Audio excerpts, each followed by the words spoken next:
실시간 헤드라인입니다. 첫 번째 소식입니다. 연준의 주요 인사 가운데 가장 매파 성향으로 꼽히는 미셸 보먼 이사가 현지 시간 9일 연준의 추가적인 금리 인하가 중단될 필요가 있다는 입장을 내비쳤습니다. 보먼 이사는 작년 12월 연준의 금리 인하 결정 당시 해당 결정이 연준 정책 조정 단계에서 마지막 조치를 나타낸다고 생각해 지지했다고 밝혔습니다. 두 번째 소식입니다. 경제지표 호조로 금리 인하 가능성이 크게 줄자 비트코인 ETF에서 자금이 대거 유출되고 있습니다. 이는 비트코인 ETF 거래를 시작한 이후 두 번째로 큰 규모입니다. 세 번째 소식입니다. 스위스 최대 은행 UBS가 미국의 최소 수천억 원대 형사 합의금을 지불할 전망입니다. 이는 2023년 인수한 크레디트 스위스가 미국인들의 탈세 지원 의혹과 관련해 미 법무부와 체결한 합의 사항을 위반한 데 따른 겁니다. 마지막 소식입니다.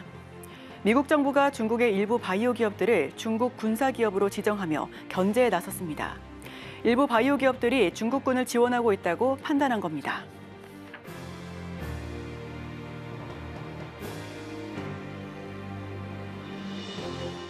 매일 아침 8시 성공 투자를 향한 힘찬 발걸음 출발 증시와이드 시작합니다. 진행의 이소연입니다. 간밤 이 증시는 지미 카터 전 미국 대통령 서거에 대한 애도로 휴장했습니다. 한편 유럽의 경제 지표는 부진한 모습을 보였음에도 대체로 상승하는 모습을 연출했는데요. 유럽 역시 국채금리 상승으로 인해 증시의 발목을 잡는 분위기가 연출되고 있습니다. 더 자세한 소식은 이어지는 이슈와이드를 통해서 설명드리기로 하고요. 가장 먼저 오늘 저희가 준비한 소식들 화면을 통해서 살펴보겠습니다. 네, 먼저 아침에 있는 어젯밤 미증시를 통해서 애플이 9,500만 달러 합의금에도 실이 엿듣기 의혹은 부인했는데요. M7 소식들도 하나하나 들어보기로 하고요. 바로 이어서 송가람 대표의 이슈와이드를 통해 미국은 10년물 국채 금리가 4.7%를 돌파하면서 뉴욕 증시는 직전에 혼조세로 마무리했습니다. 흔들리는 미증시 속 숨은 보석 찾기 함께 해보도록 하겠습니다. 네, 마지막으로 개장 전 리포트에서 코스피 지수는 새해 들어 5%, 코스닥은 6% 넘게 상승하면서 선방하는 모습 보여주고 있습니다. 주요 주국 가운데 가장 높은 성과를 시현하고 있는데요. 다만 이 부분이 반짝 상승인지 추세 상승인지 살펴보셔야 될 것 같습니다. 네, 그럼 바로 간밤에 있었던 글로벌 이슈 함께 살펴보겠습니다. 김혜연 캐스터가 준비하고 있습니다.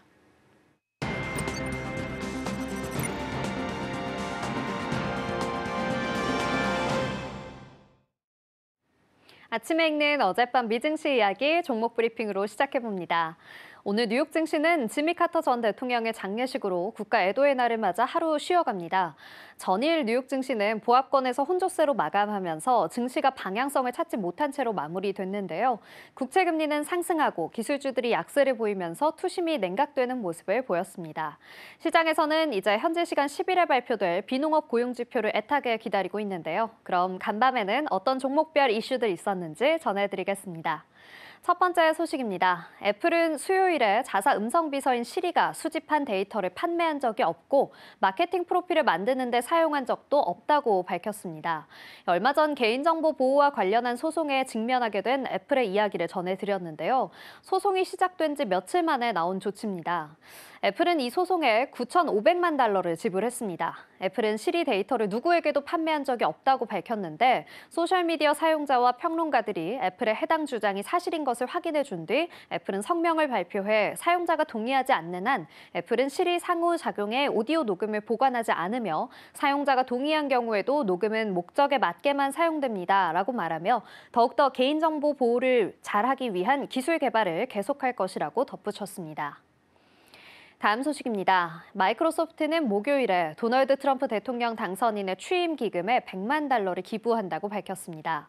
마이크로소프트는 지난 트럼프 1기 취임 때에도 50만 달러를 기부했었는데요. MS는 트럼프 정부 하에서 미국이 인공지능 정책을 유리한 방향으로 추진할 것으로 기대하고 있습니다. MS의 부회장 겸 사장은 블로그 게시글에 미국은 전 세계적으로 미국의 AI를 신속하게 지원하기 위한 스마트한 국제 전략이 필요하다고 적기도 했습니다. MS뿐만 아니라 구글도 트럼프 대통령의 이번 취임에 100만 달러를 기부하기로 했는데요. 새 행정부와의 호감을 얻으려는 기술 기업들의 움직임이 돋보입니다.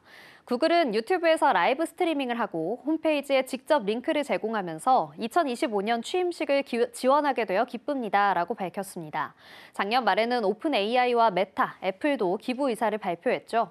아마존도 기부를 약속했습니다. 그동안 기술 회사들과 트럼프의 관계가 험난했던 만큼 이번 2기 트럼프 행정부에서는 기술 기업들과의 관계 개선이 이뤄질지 주목됩니다. 다음은 메타의 소식입니다. 이 메타 플랫폼스의 직원들 화요일에 사내 포럼을 열었는데요. 도널드 트럼프 대통령의 취임식 2주 전 회사가 내린 결정 때문입니다. 바로 자사 서비스에 대한 제3자 사실 확인을 종료하기로 한 결정에 대해 비판하고 나선 건데요.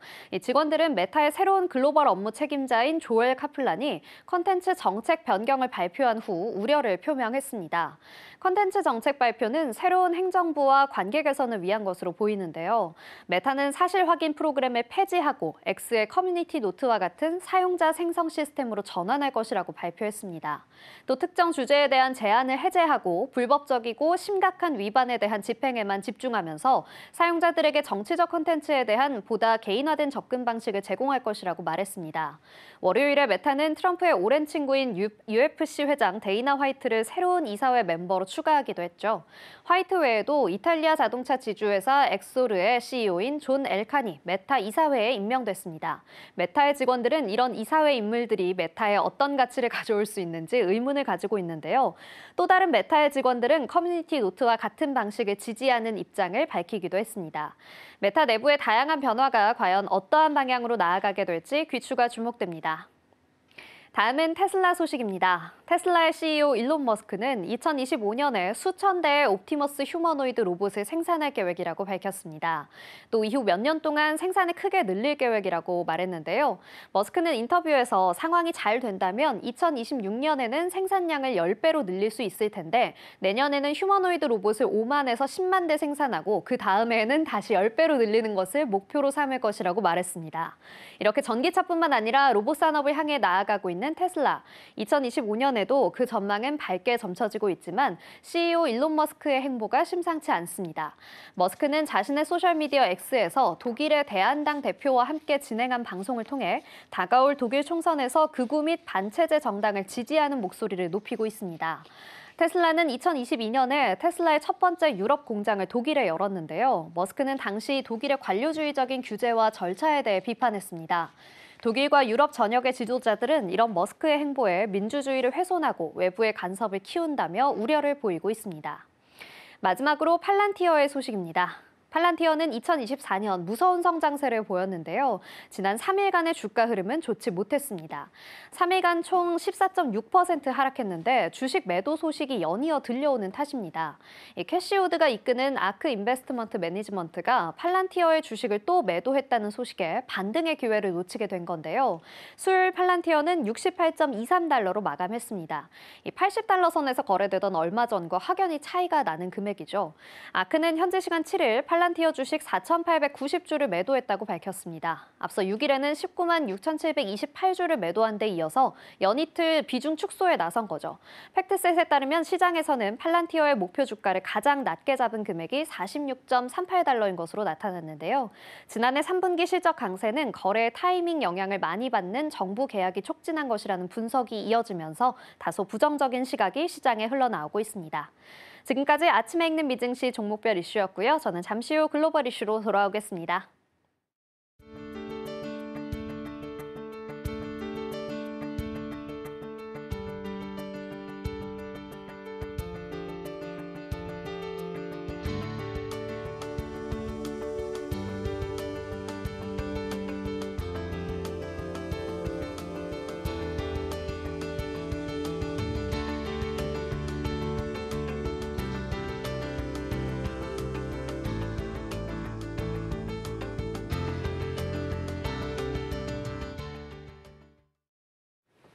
네, 서울경제신문에서 선정한 글로벌 조간 브리핑 시간입니다. 첫 번째 소식 화면을 통해서 살펴보겠습니다.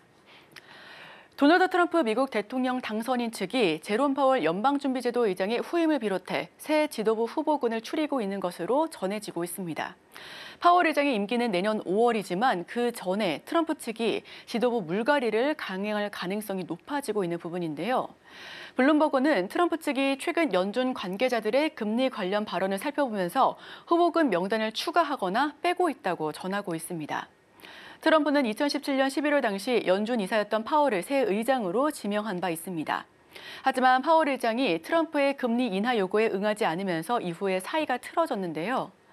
트럼프가 개입할 경우 연준은 관세와 이민 정책에 더해 독립성이라는 정책 부담을 추가로 안게 될 것으로 전망됩니다. 트럼프는 경기 부양을 위해 금리 인하를 요구할 가능성이 더 높아졌습니다. 시장도 올해 한 차례 이상 금리를 내리기 쉽지 않을 것으로 보는 분위기입니다. 이어서 두 번째 소식입니다. 멕시코 5개 주, 미국 5개 주, 쿠바 등에 둘러싸인 멕시코만의 이름을 미국만으로 바꾸자는 트럼프의 도발에 클라우디아 셰인바움 멕시코 대통령이 북미 지역을 아예 멕시코 아메리카로 바꾸는 것은 어떨까요? 라고 응수했습니다. 멕시코만이라는 이름은 유엔에서 인정하는 이름이라며 17세기에도 멕시코만이라는 이름이 존재했고 국제적으로도 통용되고 있다라고 설명한 건데요. 미국이라는 나라가 생기기 전부터 확인되는 명칭이라고 강조했습니다. 트럼프 당선인은 멕시코만에서 대대적인 원유 및 천연가스 개발에 나서겠다는 뜻을 나타내면서 논란을 일으킨 바 있습니다. 이어서 다음 소식입니다. 중국이 위안화 약세 방어를 위해 홍콩에서 12조 원 규모의 환율 안정용 채권 발행에 나섭니다. 중국 중앙은행인 인민은행은 이달 15일 홍콩에서 총 600억 위안 규모의 6개월 만기 채권을 발행할 방침을 밝혔는데요. 이번에 발행되는 중앙은행 증권은 인민은행이 2018년 홍콩 금융당국의 채권 입찰 시스템을 통해 중앙은행 증권을 정기적으로 발행하기 시작한 후 최대 규모입니다. 중앙은행 증권은 인민은행이 발행하는 일종의 단기 채권으로 시중 유동성을 조절하는 수단으로 잘 알려져 있고요.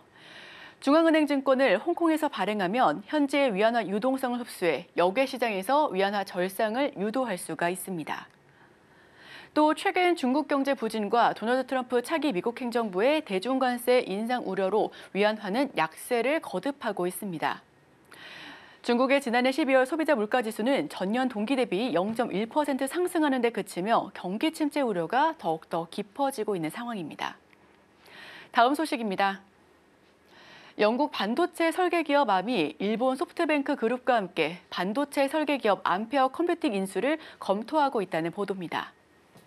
미국 소프트웨어 업체 오라클이 투자한 암페어는 최근 전략적 선택을 모색하는 과정에서 암의 인수 문의를 받아들었습니다. 오라클은 암페어에 대해 약 29%의 지분을 보유하고 있는 것으로 알려져 있는데요.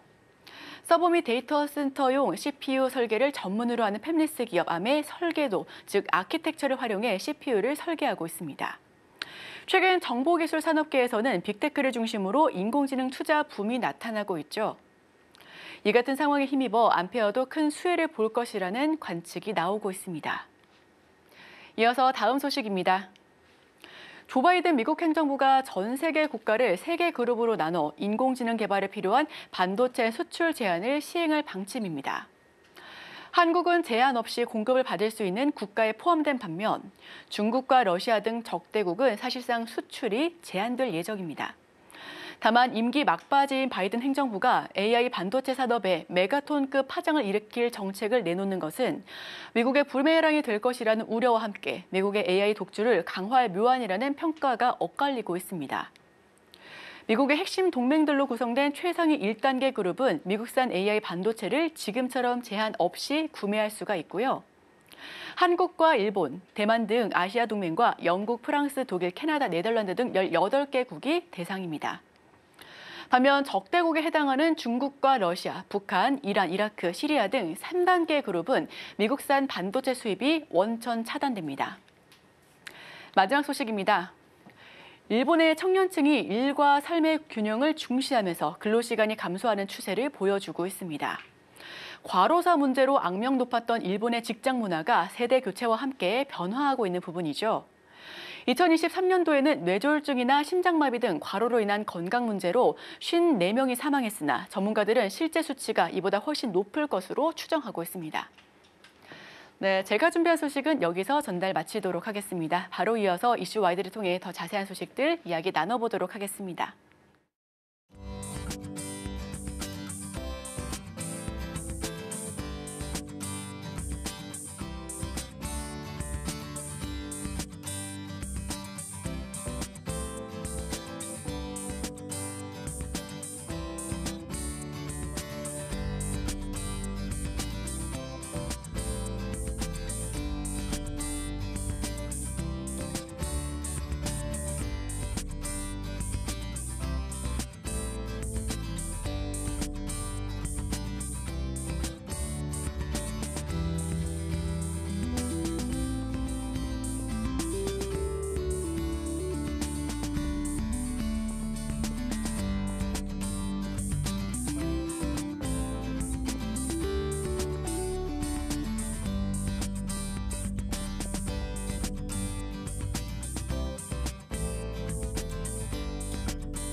네, 더 넓은 시선으로 시장의 이슈 챙겨보겠습니다.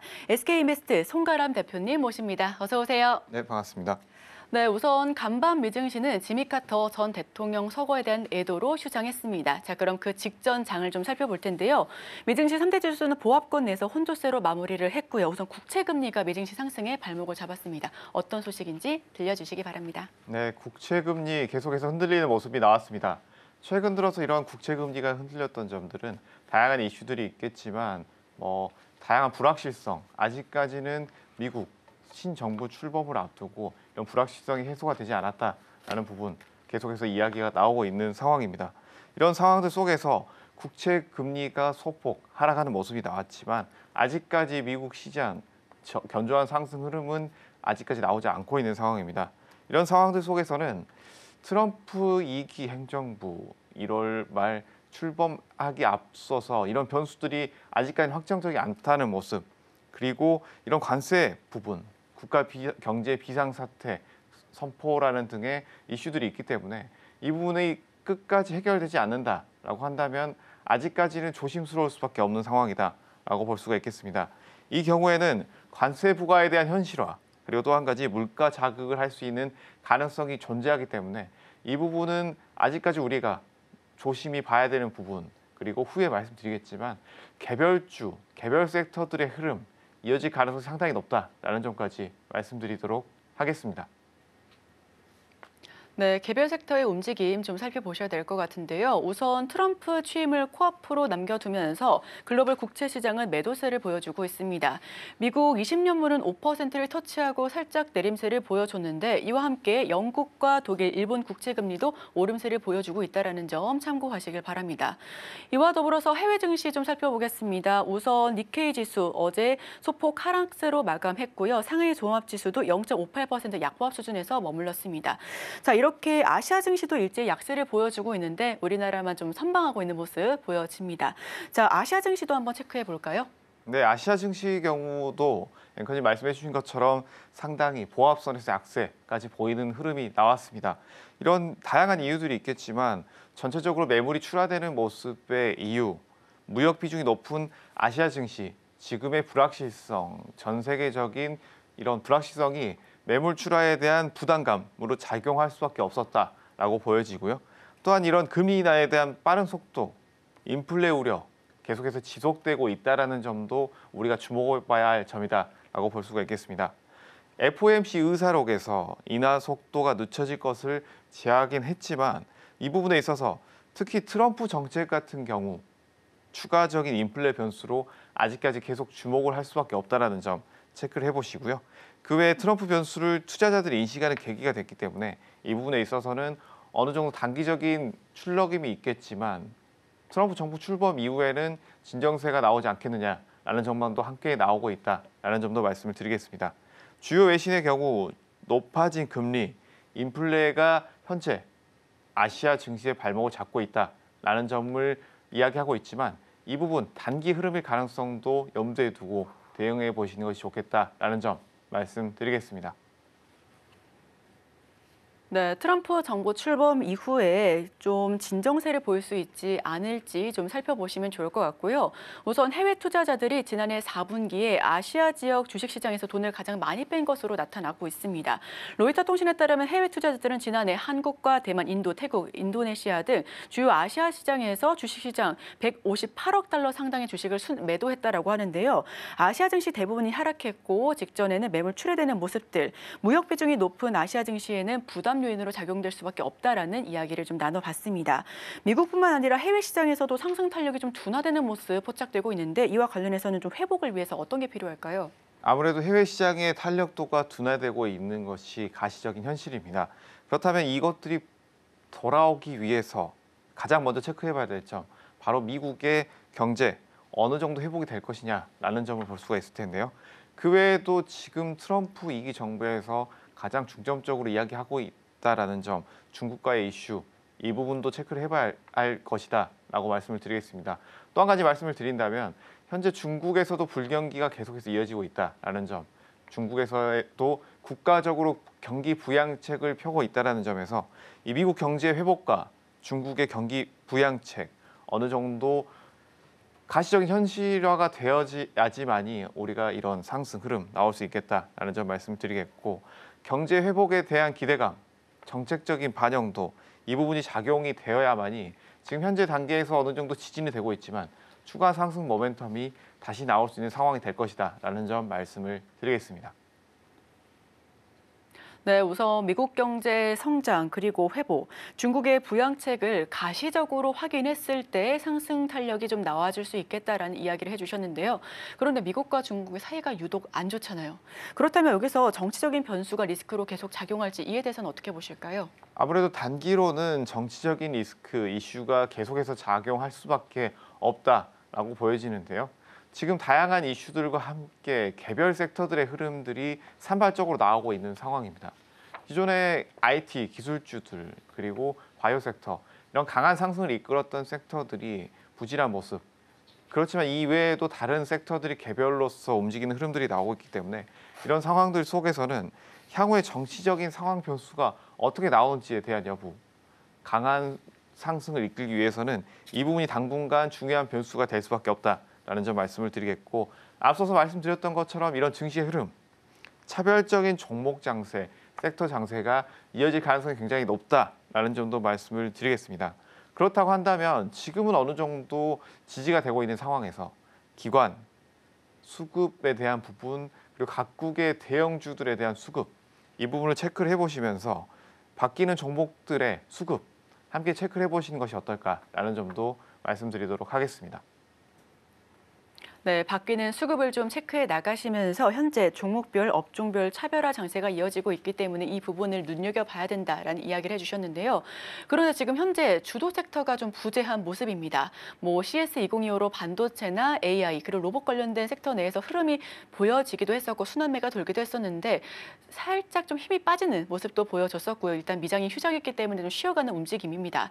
여기에 더해서 양자 컴퓨터가 새로운 주도 섹터가 될 것인가 했더니 젠스낭 CEO 한마디에 와르르 무너지는 모습도 보여줬었는데요. 그렇다면 대표님께서 좀 눈여겨볼 만한 종목, 섹터가 있다면 어떤 걸 좀 추천해 주실까요?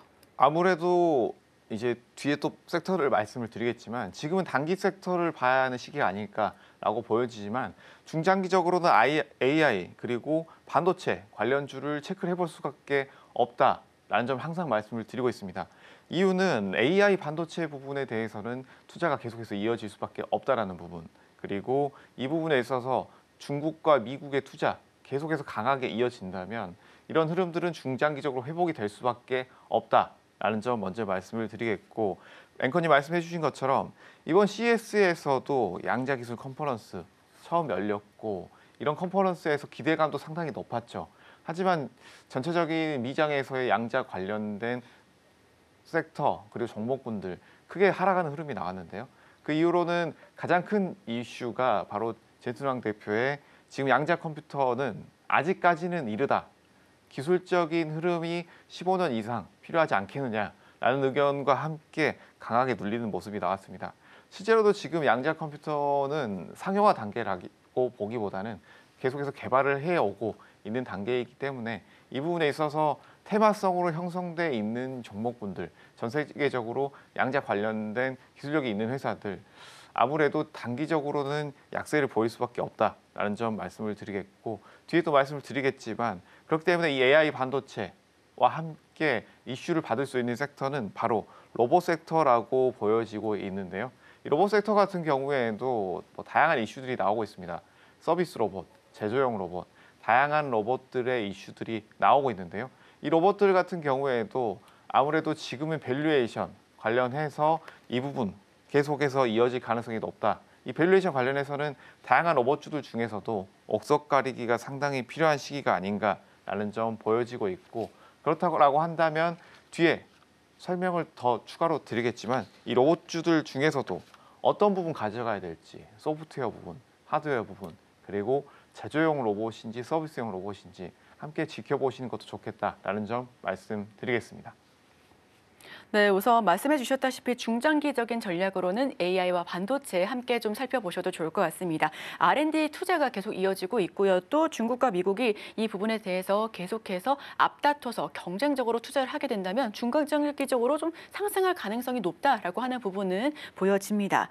또 CS에서 양자 컴퓨터가 처음으로 데뷔를 했죠. 화려하게 데뷔하면서 상승세도 굉장히 가파르게 보여줬는데 젠슨항 CEO의 단 한마디, 우선 상용화되기까지는 15년, 30년까지 걸릴 것이다라고 하는데 초점을 맞추는 바람에 하락세가 나왔습니다. 물론 추후에는 우리도 투자를 하고 있다라고 해명하긴 했지만 그래도 투자자들은 좀 실망감에 더한 모습이었는데요. 이와 관련해서도 상세하게 살펴보기로 하고요.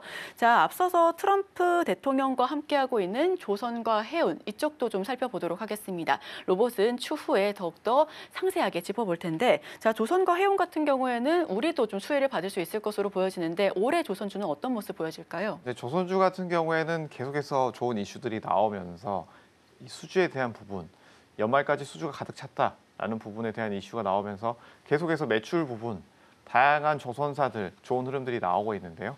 이 조선사들의 좋은 흐름과 함께 움직이고 있는 것들 바로 해운사들이라고 할 수 있습니다.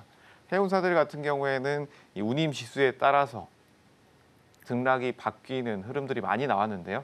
하지만 이런 운임지수가 계속해서 좋은 흐름들이 나오고 있고 그 외에도 지금 단기 이슈로는 새로운 얼라이언스가 출범하는 모습 1위 외에도 현재 세계 2위 해운사인 머스크 그리고 5위 해운사인 하파그로이드가 손잡은 제미니 얼라이언스가 새로 출범했습니다.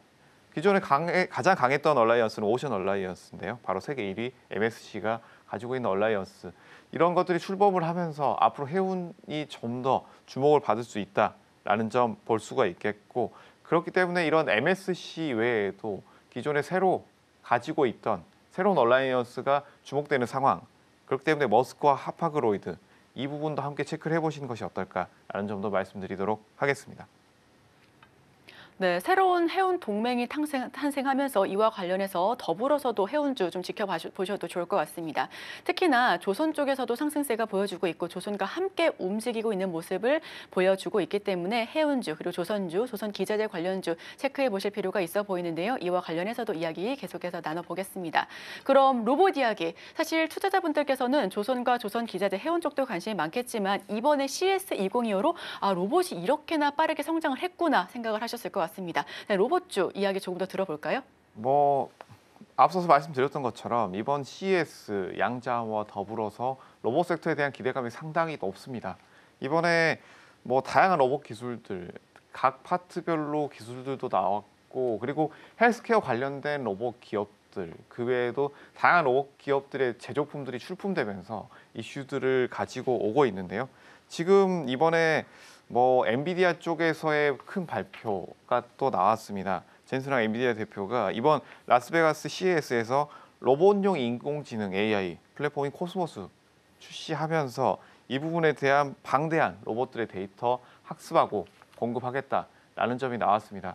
이 부분은 우리가 주목해 볼 만한 점은 바로 소프트웨어, AI 소프트웨어가 로봇에 적용될 수도 있다라는 점, 이 부분에 대한 이슈 크게 늘어날 수 있다라는 점 말씀을 드릴 텐데 로봇과 자율주행 대중화 시대가 크게 멀지 않았다라는 점을 시사하는 바라고 할 수도 있겠습니다.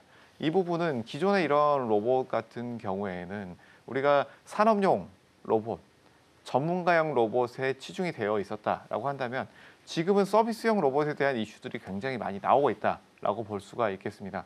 우리가 실생활에서 사용할 수 있는 로봇들, 가정에서 사용할 수 있는 다양한 로봇들, 서비스용 로봇들이 나오고 있는 상황이기 때문에 이런 부분을 본다라고 한다면 챗GPT와 AI 등을 통해서 이 로봇 산업의 모멘트, 새로운 변곡점이 나올 수도 있는 상황이다라고도 볼 수가 있다라는 점에서 이 부분에 코스모스가 굉장히 큰 역할을 할 수도 있겠다라는 점도 말씀을 드리겠고 그리고 우리가 또 한 가지 체크를 해본다면 이런 빅테크 기업 사업들 같은 경우에는 휴머노이드 로봇, 인간형 로봇이라고 할 수 있겠죠. 인간형 로봇 같은 경우에는 산업 전반적으로 인간이 사용했던 시설을 그대로 사용할 수 있다는 점 그리고 서비스용 로봇 같은 경우에도 우리가 실생활에서 다양하게 사용을 할 수 있다는 큰 장점을 가지고 있기 때문에 이 부분에 있어서 계속해서 주목을 받을 수밖에 없다라는 부분 테슬라, 엔비디아 삼성전자 등 글로벌 빅테크 기업들이 계속해서 투자를 하고 있고 이 투자하고 있는 부분이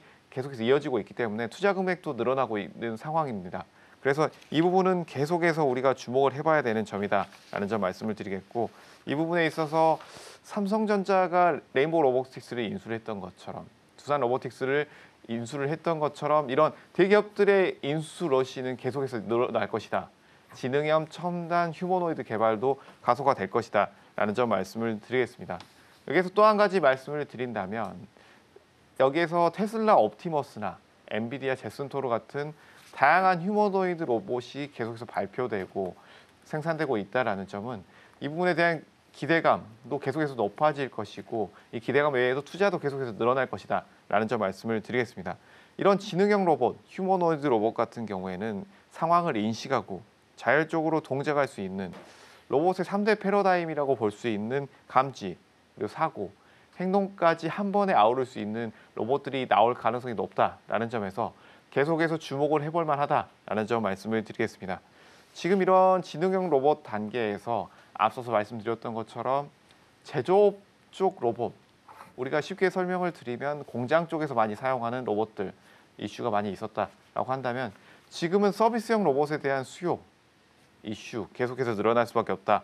이 부분에 있어서는 우리가 또 한 가지 주목해 볼 만한 점이 있습니다.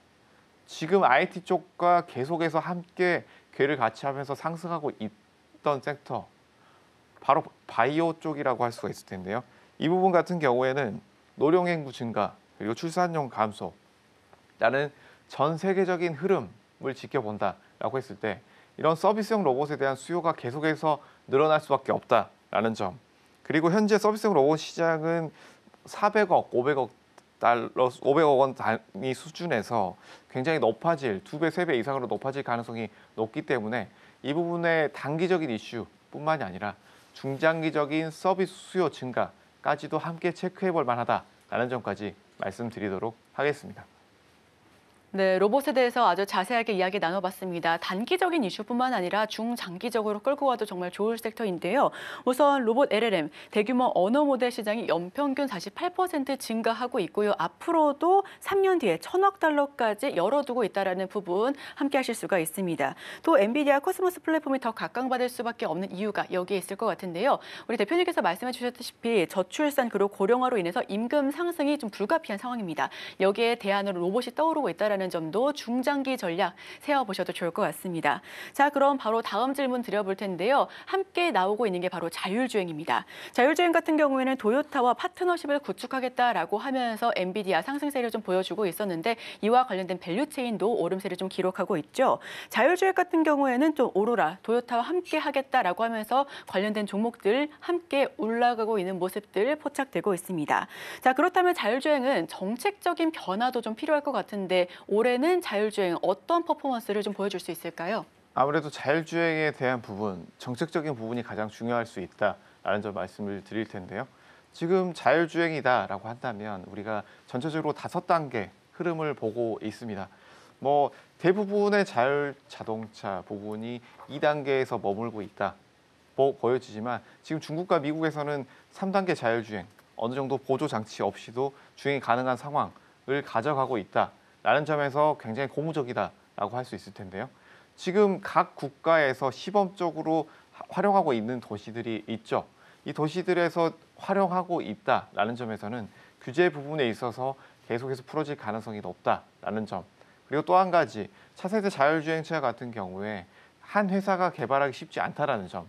그래서 이런 엔비디아, 토요타 이런 얼라이언스가 계속해서 탄생하고 또 다른 강한 투자들이 이끌어낼 수 있다는 점, 이 부분도 굉장히 고무적이다라고 볼 수가 있겠습니다. 그리고 또 한 가지 우리가 살펴본다면 보조장치 없이 자율주행을 할 수 있는 기술 같은 경우에 데이터 처리에 대한 기술, 기존에는 광학장치, 즉 우리가 이 자율주행 자동차가 보고 있는 카메라가 다수 장착되고 그 카메라의 데이터를 처리하는 것에 포커스를 맞췄다라고 한다면 지금은 다양한 데이터들, 각 교통의 상황을 정리할 수 있는 이 소프트웨어적인 기술도 상당히 많이 부각받고 있다라는 점에서 AI 기업들과 자동차 기업의 협업, 이 시너지 효과가 굉장히 크게 나오지 않겠느냐라는 라는 점까지 이 세 가지 체크를 해보신다면 차세대 자율주행에 대한 모멘텀 그리고 소프트웨어에 대한 기술 부각 부분 다시 한번 부각이 되면서 좋은 흐름이 나올 가능성 상당히 높다라는 점까지 말씀드리도록 하겠습니다. 네, 자율주행과 관련해서 굉장히 긍정적인 이야기를 잘 들어봤는데요. 아무래도 데이터 처리 그리고 속도와 관련된 이슈도 끊임없이 불거질 것으로 보여집니다. 자, 그럼 데이터 단으로 한번 조금 더 깊게 들어가 보겠습니다. GPU 쪽, 우선 마이크론이 이번에 GDDR7, 엔비디아 새로운 GPU, 지포스 RTX X 50 시리즈에 들어간다라는 소식을 전하면서 삼성과 SK하이닉스는 빠졌을 때 마이크론은 큰 폭의 상승률을 보여줬습니다. 작년 한 해 엔비디아가 180% 가까운 승률을 보여줬었는데 이번에는 그 수혜를 마이크론이 좀 고스란히 받을 수 있을지 올해 마이크론은 어떤 모습 보여줄까요? 마이크론은 아무래도 큰 수혜를 받을 수밖에 없겠죠. 이런 GPU 외에도 AI 쪽에는 계속해서 큰 투자가 이루어지고 있다라고 보여지는데 지금의 이런 인공지능 AI 같은 경우에는 가장 핵심적인 부분, 앞서서 말씀드렸던 이런 자율주행 그리고 로봇 다양한 분야에서 활용되는 부분, 챗GPT가 촉발시킨 초고대 AI 이런 흐름 같은 경우에 우리 핵심으로 볼 점이 초고성능 반도체, 굉장히 많은 데이터가 방대한 이 데이터를 처리할 수 있는 데이터 센터 이 두 가지가 핵심이라고 할 수 있을 텐데요. 이 두 가지가 모두 고성능 반도체를 필요로 하고 있는 상황이다라는 상황 속에서 신제품에 대한 수요, 고성능 반도체에 대한 수요는 계속해서 늘어날 수밖에 없다라는 점. 그리고 지금 어느 정도 마이크론에 대한 수요가 늘어나고 있고 엔비디아와 손을 잡았다라는 상황에서는 이런 흐름은 단기적으로 끝나지 않을 가능성이 굉장히 높다라고 보여지고요. 지금 상황에서는 또 다양한 이슈들이 있지만 여기가 아무래도 마이크론이 어느 정도 부각을 받았고 삼성전자 그리고 기존의 HBM을 계속해서 공급해왔던 SK하이닉스 같은 경우에도 단기적으로 소외되는 흐름이 나왔지만 이런 글로벌 HBM 시장 규모는 단순히 23년도 20억 달러 수준에서 28년도 60억 달러 이상 굉장히 커질 것이라고 보여지고 있기 때문에 한 기업이 독주를 하기보다는 이런 기술 개발을 통해서 다른 HBM을 개발하고 있는 업체들 계속해서 동반해서 상승할 가능성이 높다라는 점. 단기적으로 마이크론에 대한 수요가 증가할 수밖에 없겠지만 지금 기술을 개발하고 있는 삼성전자라든지 기존의 HBM을 공급을 해왔던 SK하이닉스도 추가적인 좋은 흐름을 보일 수 있겠다라는 점. 단기로는 마이크론에 대한 좋은 수요 흐름 계속해서 나오겠지만 중장기적으로는 HBM에 관련된 반도체 기업들도 우리가 함께 체크를 해볼 만하다라는 점까지 말씀드리도록 하겠습니다. 네, 단기적으로 마이크론의 수혜가 이어질 수 있을 것으로 보여지고요. 중장기적으로도 HBM과 관련된 밸류체인의 모든 수혜가 예상된다라는 한 부분 이야기를 나눠봤습니다. 이와 관련해서 오늘 나눴던 소식들 화면을 통해 정리해 보겠습니다. 화면 보시죠. 네, 송가람 대표의 이슈와헤드 흔들리는 미증시 속 보석 찾기 해봤습니다. 트럼프 변수가 재부각으로 보여지는 가운데 흔들리는 미증시. 우선 경제 회복과 정치적 불확실성을 해소하는 게 필요해 보이는데요. 기관 수급이 누적되고 있는 부분들 그리고 계속해서 좀 패러다임이 옮겨가고 있는 종목들 위주로 살펴보면 좋겠다라고 하는 이야기와 해운주, 로봇주 관심을 가져보자라는 포인트 짚어봤습니다.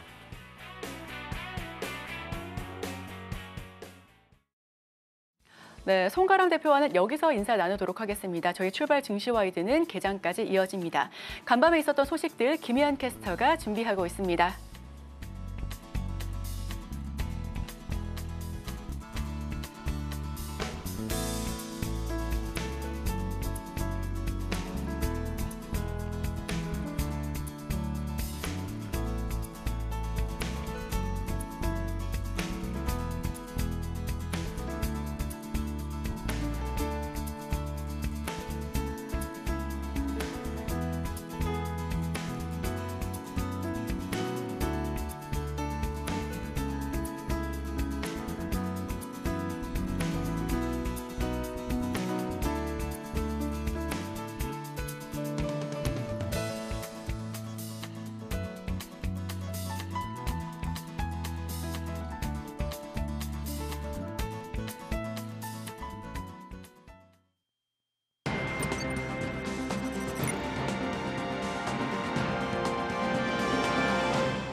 오늘 아침 빼놓을 수 없는 글로벌 이슈 쉽게 읽어드립니다. 아침에 읽는 어젯밤 미증시 이야기 어떤 이슈들이 있었는지 함께 살펴보겠습니다.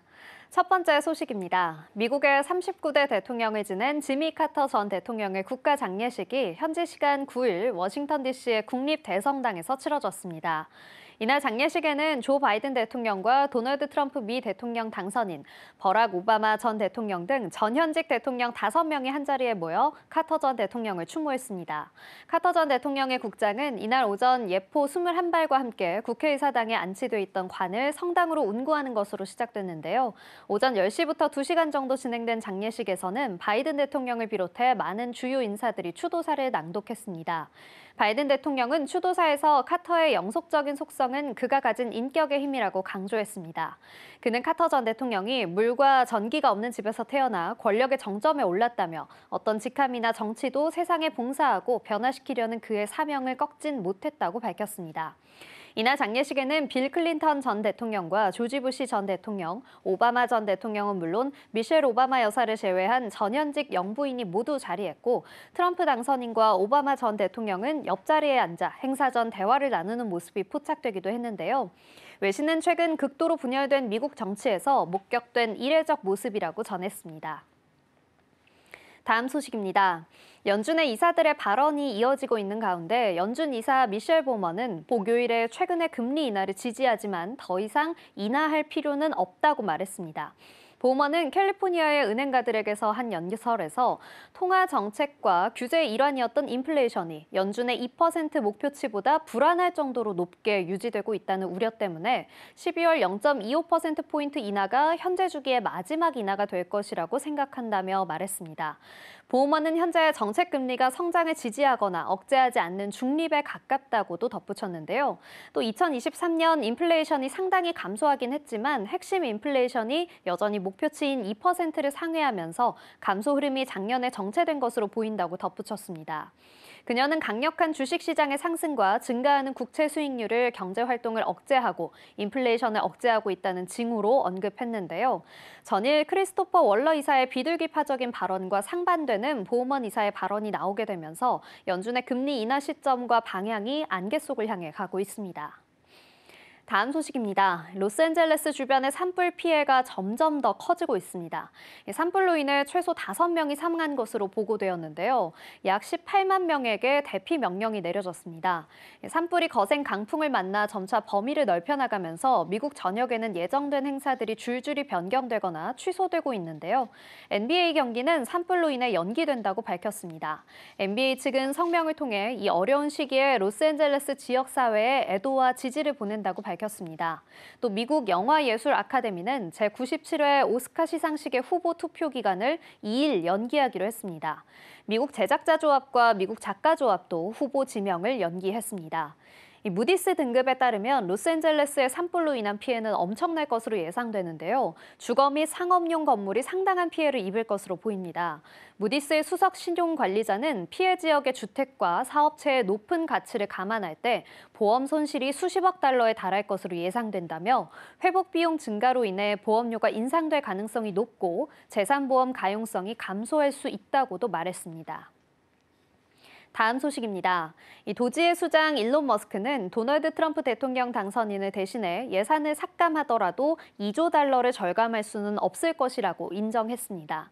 그가 세웠던 목표에서 한 발자국 물러난 건데요. 머스크는 X에서 방송된 인터뷰에서 정치 전략가 마크 펜에게 2조 달러라는 수치는 최상의 결과라고 말하며 그 수치의 절반 정도를 줄일 수 있을 것이라고 말했습니다. 머스크의 이런 추정치는 이전의 전망에서 상당히 많이 낮아진 건데요. 예상 전문가들은 아무리 예산을 삭감한다고 해도 1조 7천억 달러에 불과하다고 말했습니다. 전문가들은 또 머스크와 라마스와미가 빈곤층을 위한 의료 프로그램인 메디케이드와 같은 의무적 프로그램에 대한 삭감을 제한해야 상당한 절감을 이룰 수 있다고 말했습니다. 트럼프 행정부는 이런 머스크의 업데이트된 추산에 대해서는 응답하지 않았는데요. 머스크는 여전히 트럼프가 엄청난 결과를 달성하도록 도울 수 있다고 말하면서 만약 우리가 예산 적자를 2조 달러에서 1조 달러로 줄이고 경제가 추가 성장을 할 수 있도록 여유를 갖게 해 상품과 서비스 산출이 통화 공급 증가와 보조를 맞추게 되면 인플레이션은 없을 것이라고 말했습니다. 마지막 소식입니다. 12월 중국의 소비자 물가 상승률이 더욱 둔화되면서 중국의 디플레이션 우려가 증폭되고 있습니다. 중국의 12월 소비자 물가 상승률은 전년 대비 0.1%로 하락했습니다. 그나마 11월의 0.2% 상승보다 낮은 수치였죠. 식품 및 에너지 가격을 제외한 핵심 CPI는 전월의 0.3% 상승에 비해 전년 대비 0.4% 상승했습니다. 전월 대비로 보면 중국의 CPI는 변동이 없었고 전달에는 0.6% 감소했습니다. 현재 거의 0에 가까운 이 소비자 물가 상승률은 중국이 여전히 약한 국내 수요에 어려움을 겪고 있음을 시사하고 이로 인해서 디플레이션의 우려가 더 커지고 있습니다. 지난 9월 이후 중국이 도입한 다양한 경기 부양 체계도 불구하고 소비는 회복되지 않았는데요. 이 경기 부양 체계는 이자율 인하, 주식 및 부동산 시장 지원, 은행 대출 증가가 포함됐습니다. 다만 특정 지표들은 중국 경제가 어느 정도 회복될 수 있다는 신호를 보내고도 있습니다. 중국의 공장 활동은 지난 3개월 동안 확대됐지만 12월에는 확대 속도가 느려졌죠. 수요일 중국의 위안화는 미국 국채 수익률이 상승하고 달러가 강세를 보이면서 달러화 대비 16개월 만에 최저치인 7.3316을 기록했습니다. 지금까지 아침에 읽는 어젯밤 미증시 글로벌 이슈였습니다.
네, 개장을 약 12분 정도 앞두고 있습니다. 간밤 미증시는 지미 카터 전 미국 대통령 서거 애도 기간으로 휴장을 했는데요. 어제 유럽 증시는 대체로 상승했고요. 아시아 증시는 대체로 약보합 수준에 머물렀습니다. 그렇다면 어제 우리 증시 어떻게 마무리가 됐는지 화면을 통해서 살펴보겠습니다. 전일장 한마디입니다. 추세 상승인가 반짝인가? 어제 우리 증시는 양 지수가 그래도 보합권에서 상승 흐름을 보여주면서 마감을 지었습니다. 외국인이 그동안 1조 8천억 원 넘게 사줬고요. 특히나 코스피는 5거래일 연속해서 내내 상승 랠리를 보여주면서 전반적으로 글로벌 시장 대비 선방하는 모습을 보여줬습니다.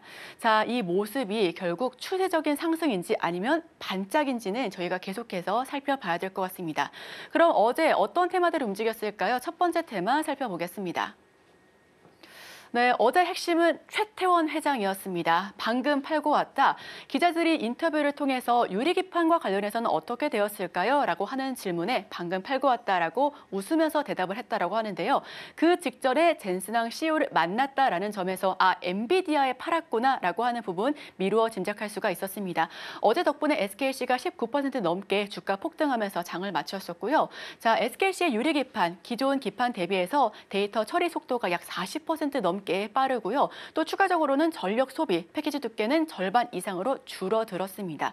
결국 지금 칩 전쟁에서 얼마나 많이 효율을 끌어올리냐인데 이 부분에서 굉장히 좋은 퍼포먼스를 보여줬다라고 할 수가 있는 부분이고 젠슨왕 CEO를 만난 최태원 회장, HBM 개발 속도는 이제 엔비디아 요구보다 빠르다라고 웃으면서 이야기를 나눴습니다. 이와 관련해서 이전에는 엔비디아가 SK 하이닉스에 빨리빨리 더 많이 만들어주세요 했었다면 이제는 우리가 그대들이 좀 요구한 부분들에 대해서 우리가 더 빠른 개발 속도를 지니고 있다라고 자신감을 피력한 건데요. 이와 관련해서 반도체를 넘어 로봇까지 함께 하기로 했습니다. 코스모스를 함께한 부분에 대해서 앞으로 계속해서 좀 상승 곡선을 그려갈 수 있을지 SK 하이닉스의 주가 추이도 함께 지켜보시면 좋겠습니다. 엔비디아와 AI 동맹을 더 확대해 나갈 것으로 보여지고요. 자, 이제 은행주 쪽 살펴보겠습니다. 어제 좀 약세 흐름을 보여줬었는데 몸값 5조인 K뱅크가 결국은 상장 철회하겠다라고 하는 입장을 공식적으로 밝혔습니다. 밝혔습니다. 시기가 적절하지 않다라고 계속해서 이야기를 하고 있는데 도대체 그럼 그 시기 적절한 게 언제인지에 대해서 의문이 보여지고 있는 부분이고요. 고환율에 발목 잡힌 은행주는 주주 환원에 대한 여력 축소에 외국인의 탈출 러시가 이어지고 있다는 부분입니다. 외국인이 그 전에는 밸류업에 관련된 이슈로 인해서 계속해서 은행주 매입을 했었다면 이제는 밸류 다운에 대한 우려감에 은행주를 탈출하고 있다는 부분이고요. K뱅크 IPO 또다시 철퇴를 하면서 인터넷 은행 테마는 어제 일제히 내림세를 기록했습니다. 자, 그럼 다음 테마 살펴보시죠. 이번에는 하락한 테마들 위주로 좀 지켜볼 텐데 지난해 4분기 실적이 부진했다라고 하는 전망 속에서 또 앞으로도 좀 미지수를 보여줄 것이다라고 하는 우려감에 건설 대표주는 하락세를 보여줬습니다. 또 타노스 젠스나 양자 컴퓨터 관련해서 우리는 15년에서 30년까지 좀 상용화 시기를 보고 있다라고 하는 그런 부분들에 대해 투자자들이 좀 실망하는 모습이었었죠. 물론 그 이후에 우리도 투자를 하고 있고 R&D 계속해서 이루어지고 있습니다라고 해명하긴 했지만 투자자들은 30년씩이나 걸릴 거구나라고 하는 부분에 우려감을 표하면서 어제 양자 컴퓨터 관련된 종목들 일제히 내림세를 보여줬었고요. 특히나 미증시가 휴장을 했기 때문에 이 모습이 계속 이어지는 건지 반등할지는 좀 지켜봐야 될 것 같습니다. 캐즘의 속수무채 우선 LG 에너지 솔루션 어제 발표가 났는데 실적 쇼크를 기록했습니다. 3년 만에 분기 적자를 보여줬었는데 2차 전지 그리고 전기차 캐즘은 계속해서 논란을 보여주고 있습니다. 트럼프 호재가 끝난 걸까요? 비트코인은 7만 달러 아래까지 내려갈 수 있겠다라고 하는 비관론에 비트코인 관련주 하락세를 보여줬습니다. 비트코인은 트럼프 당선 이후에 계속해서 고공행진하는 모습을 보여주면서 10만 달러까지 넘어서는 모습을 보여줬었는데 다만 현재 비트코인과 관련해서는 이번에 취임 이후 다시 한번 오름세를 보일 것이다. 아니다. 좀 주춤할 것이다 하는 그런 전망들 엇갈리는 모습 보여지고 있습니다. 비트코인 관련주에는 투자 유의가 필요해 보입니다. 역대급 한파가 지속되고 있죠. 어제도 너무 춥고 오늘은 더 추울 전망입니다. 여기에 체감 16도, 20도까지 터치할 수가 있다고 하는데 한파 관련주가 어제 일제히 꿈틀거리는 모습을 보여줬습니다. 우선 이와 관련해서 경동나비엔이었죠. 작년 한 해 엔비디아가 180% 넘게 올랐다고 하는데 작년 한 해 경동나비엔이 130% 넘게 올랐다고 합니다. 우선 겨울철 난방 수요가 늘어날수록 실적도 향상될 것이다라고 하는 기대감과 수출에 대한 모멘텀 속에서 경동나비엔은 상승세를 보여줬고요. 또 제설 작업에 필요한 석회 제품을 공급하는 태경 BK도 상승세를 알렸습니다. 추가적으로는 노스페이스 OEM 업체로 잘 알려져 있는 영업무역. 우선 겨울철에 패딩 이제는 더 잘 팔릴 수 있겠다라고 하는 그런 기대감 속에서 옷과 관련된 그런 종목들도 상승세를 보여줬었는데요. 또 추가적으로는 겨울철에 감염병이 확산될 우려의 진단키트 관련주 그리고 물론 JP모건 헬스케어에 대한 기대감도 있지만 이와 관련해서 중국과 미국 쪽에서 계속해서 변이 바이러스가 발견되고 있다는 소식에 진단키트, 마스크 그리고 이와 관련된 종목들도 계속해서 모멘텀을 받아가고 있다라고 하는 부분 참고하실 수가 있겠습니다. 그럼 어제장 움직였었던 특징주 살펴보시죠. 네, 이번엔 SKC 주가가 6거래일간 40% 넘게 급등을 했습니다. 유리기판 관련 대장주로 꼽혀지고 있는데요. 유리기판주 관련해서 계속해서 나란히 강세를 보여주고 있고 반도체 산업의 게임 체인저라고 불리고도 있고 액침 냉각도 함께 살펴보셔도 좋을 것 같습니다. 컨테이너 운임 상한세 그리고 고환율에 HMM이 2% 넘게 상승세를 보여줬었는데 앞서 이슈화에 대해서도 해운주가 앞으로도 참 좋을 것이다라고 하는 전망을 엿봤는데요. 해운주, 조선주, 조선기자재 관련주 내내 한번 지켜보셔도 좋겠습니다. 물론 조선주 같은 경우에는 고밸류에 대한 그런 부담이 있지만 그래도 계속해서 추세적으로 상승할 가능성이 높다라고 하는 부분 역시도 이야기를 하고 있으니까요. 또 역대 최대 규모의 국내 투자 현대차 그룹이 강세를 보여줬는데 장 막판에 좀 미끄러지는 모습이었습니다. 우선 현대차는 약보합 수준에서 머물렀고요. 그리고 기아는 2% 넘는 강세를 보였습니다. 역대 최고로 R&D 투자를 감행했는데 이와 관련해서 주가는 큰 폭의 상승을 보여주지는 못했다라는 점 참고하시길 바라겠습니다. JT는 엔비디아, RTX 신제품의 마이크론 GDDR7이 탑재될 것이다라고 하는 전망의 수혜를 받으면서 핵심 소재가 부각됐었죠. 어제 상승세를 좀 가파르게 보여줬는데요. 이와 관련해서도 반도체 소부장단에서도 함께 움직임을 보여줬다라고 전일장 특징주 살펴봤습니다. 네, 어제는 대형주들이 열일을 했던 하루였습니다. 지수는 나름 나쁘지 않았지만 하락한 종목의 수가 월등히 많았던 하루였는데요. 이런 가운데 CES가 진행 중이고 또 여기서 나오는 뉴스들에 따라서 지금 계속해서 좀 주가의 흐름을 비춰주고 있는 상황입니다. 그중에서 가장 핫한 키워드가 유리기판이라서요. 오늘 내용 준비해봤습니다. 함께 살펴보시죠. CES 하면 가장 또 빼놓을 수 없는 게임 체인저가 지금 유리기판으로 떠오르고 있지 않나 싶습니다. 살펴보겠습니다. 가장 대표적인 종목으로 지금 SKC가 거론이 되고 있는데 이 자리에서 글라스 기판 실물을 공개했습니다. 지난 6거래일 동안 40% 넘게 급등했고요. 앱솔릭스는 이제 SKC의 자회사입니다. 앱솔릭스의 CTO가 올해 글라스 기판 생산 물량을 전부 다 예약 판매 완료했다라는 이야기도 하기도 했습니다. 그래서 개인적으로 제가 투자 아이디어를 좀 삼아봤던 건 SK 하이닉스랑 SKC랑 같이 이제 반도체를 만들게 된다면 같은 SK 그룹이기 때문에 호환성에 있어서는 좀 더 용이하지 않을까라는 부분 좀 더 생각해 보셔도 좋을 것 같고요. 그렇다면 유리기판이 왜 이렇게 중요한 건지 개념 먼저 보도록 하겠습니다.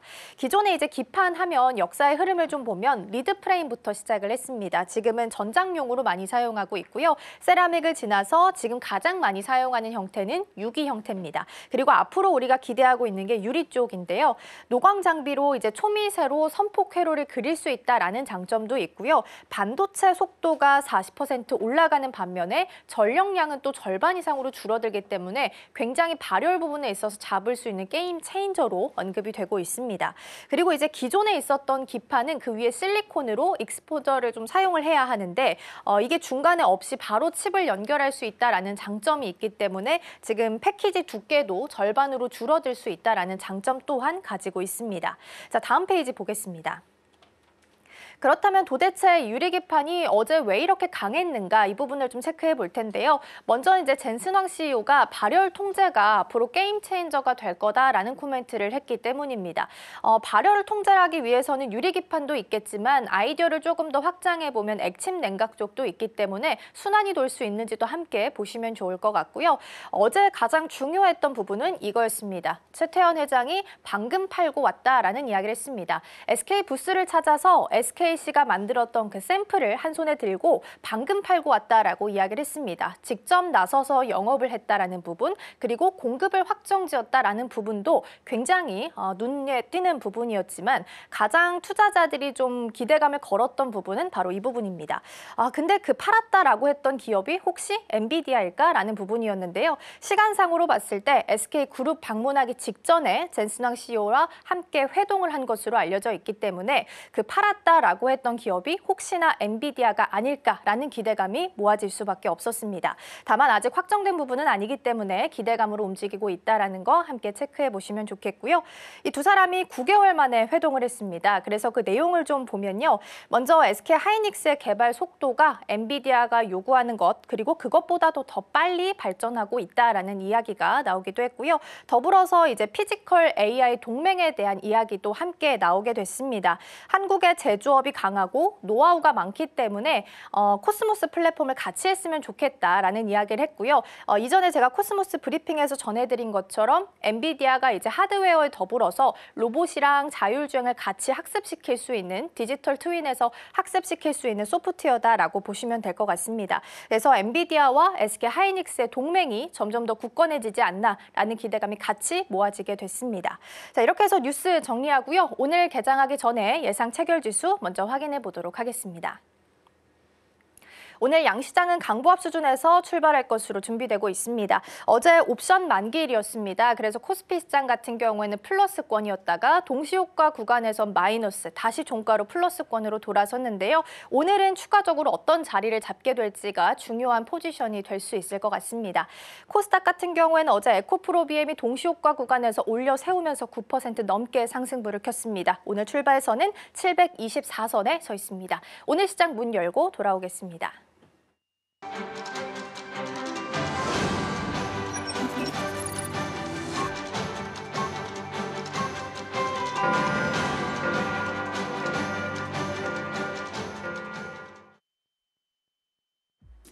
네, 1월 10일 금요일 힘차게 출발하겠습니다.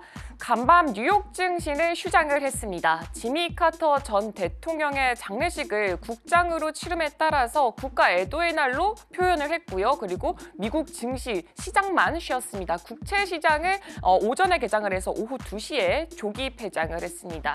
그래서 우리 시장 같은 경우에는 이제 시선을 CES로 좀 집중시키는 모습을 보였습니다. CES 규모가 굉장히 컸는데 그 안에서 과연 어떤 게 주목받았는지 잠시 후에 함께 확인하겠습니다. 네, 그럼 먼저 지수부터 바로 열어보도록 하겠습니다. 네, 예상 체결가와는 조금 다른 방향을 보여주고 있습니다. 일단 코스피는 0.26% 상승하면서 2,528포인트 선으로 출발하고 있고요. 코스닥은 반면에 0.18% 아주 소폭 하락하면서 722포인트 선으로 출발하고 있습니다. 그래도 두 지수 모두 720선 그리고 2,520선 위에서 시작하고 있습니다. 이어서 업종별 흐름 함께 체크해 보도록 하겠습니다. 가장 먼저 유가증권 시장 안에서 살펴보자면 음식료품 지금 0.29%로 가장 강하게 올라가고 있고요. 반면에 종이목재만 아주 소폭 하락하고 있습니다. 다음 업종들도 함께 살펴보도록 하겠습니다. 다음 업종 안에서는 역시나 오늘장 안에서도 개장부터 기계가 아주 강한 추세 보여주고 있습니다. 1.47% 강하게 올라가고 있고요. 전기전자, 운수장비 마찬가지로 어제 이어서 오늘도 상승불 강하게 키면서 출발하고 있습니다. 반면에 철강과 금속 쪽에서는 0.4%가량 좀 하락폭을 키워나가고 있습니다. 이어서 코스닥도 함께 살펴보도록 하겠습니다. 코스닥 안에서는 역시나 오늘 시장 안에서 건설이 0.73% 가장 강한 상승 탄력을 보여줬습니다. K건설의 해외 수출이 59년 만에 수주 1조 달러 클럽에 들어갔다라는 희소식이 언론 보도를 통해서 전해졌습니다. 오늘장 안에서 과연 주가 흐름 어떻게 이어질지 잠시 후에 맵을 통해서 함께 확인해 보겠습니다. 제조와 금융이 각각 0.2%, 0.4%가량 떨어지면서 출발하고 있습니다. 이어서 다음 업종들도 바로 살펴보겠습니다. 다음 업종들을 살펴봤더니 대부분 조금 흐름이 썩 좋지만 않습니다. 특히나 화학이라던가 종이 목재 쪽에서 낙폭이 꽤나 깊게 들어오고 있고요. 음식료, 담배랑 섬유, 의류는 그래도 0.02%, 0.5%로 아주 소폭의 하락세입니다. 반면에 출판, 매체, 복제만이 그래도 상승불을 조금 켜주고 있습니다. 이제 시가총액 상위 종목들의 흐름도 함께 체크해 보도록 하겠습니다. 가장 먼저 유가증권 시장입니다. 오늘 반도체 투탑 모두 다 상승불을 키면서 가고 있고요. 그중에서도 하이닉스 역시나 2% 아주 강한 상승불을 키면서 출발하고 있습니다. 먼저 삼성전자 같은 경우에는 이 황 CEO가 자사의 게임용 새 GPU에 삼성전자의 GDDR7 이 메모리 반도체가 공급된다라는 소식을 어제도 전달해 드렸습니다. 삼성전자의 메모리 칩이 들어가지 않는다라고 했던 기존 발언을 정정하게 되면서 어제장 안에서는 주가 반응이 크게 일어나지 않았습니다. 2%가량 떨어졌는데 그래도 오늘장 안에서는 어느 정도는 조금 올라와주고 있는 분위기입니다. 그리고 지금 이 CES에서 우리 기업 중에 가장 큰 수혜를 찾아보자라고 하면은 바로 SK 하이닉스도 대표적인 종목으로 좀 꼽아볼 수가 있을 것 같습니다. 예, SK 하이닉스 최태원 회장이 이번 CES를 통해서 이 HBM에 대한 자신감 보여줬고요. 더불어서 엔비디아와 좀 다양한 추가 협력 가능성까지 열어두게 됐습니다. 그래서 외국인의 순매수까지 이어지면서 오늘장 안에서도 2%가량 올라가는 모습 보여주고 있습니다. 그리고 LG 엔솔이 가장 부진한 모습 보여주고 있습니다. 1.53% 정도 떨어지고 있습니다. 일단 시장의 기대치를 아주 크게 하회하는 4분기 실적을 발표했습니다. 3년 만에 분기 적자라고 되어 있는데요. 일단 원인을 조금 더 살펴봤더니 북미 고객사의 재고 조정과 더불어서 유럽의 수요가 조금 부진했었고요. 더불어서 불용 재고 처분에 따라서 좀 일시적인 영향이 있었다라는 증권가의 분석이 있었습니다. 그리고 삼성 바이오로직스도 현재 0.3%가량 좀 떨어지면서 출발하고 있습니다. 현재 주가는 그래도 103,000원 선 지켜지고 있습니다. 리가켄 바이오사이언스와 ADC 사업 협력을 위해서 업무 협약을 체결했다라고 합니다. 이 두 회사 같은 경우에는 올해 3건 이상의 ADC 프로젝트에 대해서 함께 협력을 하기로 했다라는 소식까지 있었으니까 참고해 보시면 좋을 것 같습니다. 이어서 코스닥 시가총액 상위 종목도 확인해 보도록 하겠습니다. 네, 코스닥 안에서는 지금 강하게 상승불이 들어왔다라고 보여지는 종목은 아직까지는 없습니다. 그나마 HLB가 0.89% 올라오면서 현재 출발하고 있고 레인보우 로보틱스 같은 경우에 보합권에서 출발하고 있습니다. 어제장 안에서 에코프로비엠이 장 막판에 이 동시호가에서 대규모 매집이 나타나면서 9% 정도 올라오면서 마무리를 지었는데 오늘장 지금 출발부터 6.23% 어제 상승분 거의 다 되돌려 받는 받는 모습 보여주고 있습니다. 강한 하락세 보여주고 있고요. 에코프로도 지금 동반하면서 1.85% 떨어지고 있습니다. 알테오젠이 0.32%, 어제 종가가 0.32% 떨어지면서 마무리했는데 지금 종가에서 또 0.32%가 떨어지면서 출발하고 있습니다. 네, 이제 맵을 열어서 현재 시장에서 과연 어떤 종목들이 주목받고 있는지 확인해 보도록 하겠습니다. 네, 오늘은 대체적으로 좀 혼조세 양상이 강하게 보여지고 있습니다. 가장 먼저 제조업부터 열어보도록 하겠습니다. 이번 CES에서 키워드로 뽑아보자면 로봇을 또 하나의 중요한 관전 포인트로 살펴볼 수가 있을 것 같습니다. 이 최태원 회장이 젠슨왕과 로봇 등 이렇게 피지컬 AI 분야에서도 협업을 할 수가 있다라고 밝힌 바가 있습니다. 피지컬 AI가 뭘까 확인해 봤더니 현실 세계에서 직접적으로 작동을 하거나 이 상호작용을 하는 그런 것들을 의미하고 있습니다. 이 소프트웨어로만 존재하는 게 이제 예로 들어서는 이제 챗 GPT 이렇게 확인해 볼 수가 있을 것 같은데요. 이거는 좀 반대되는 개념입니다. 실제 물리적 환경에서 움직이고 작동하는 기능이다라고 봐주시면 좋을 것 같습니다. 여기에 대해서 협업 가능성을 시사했기 때문에 로봇 관련주에게는 오히려 좀 호재로 작용되지 않을까라는 그런 기대감이 모아지고 있고요. 조주환 LG전자 회장이 이제 CEO가 CES 기자간담회에서 이 가사노동의 해방을 위해서 이 휴머노이드를 개발을 하고 있다라고 밝힌 바가 있습니다. 일단 초기 버전이 인공지능 에이전트 Q9을 연말쯤에 출시할 계획이라고 하니까 이 부분도 함께 체크해 보시면 좋을 것 같습니다.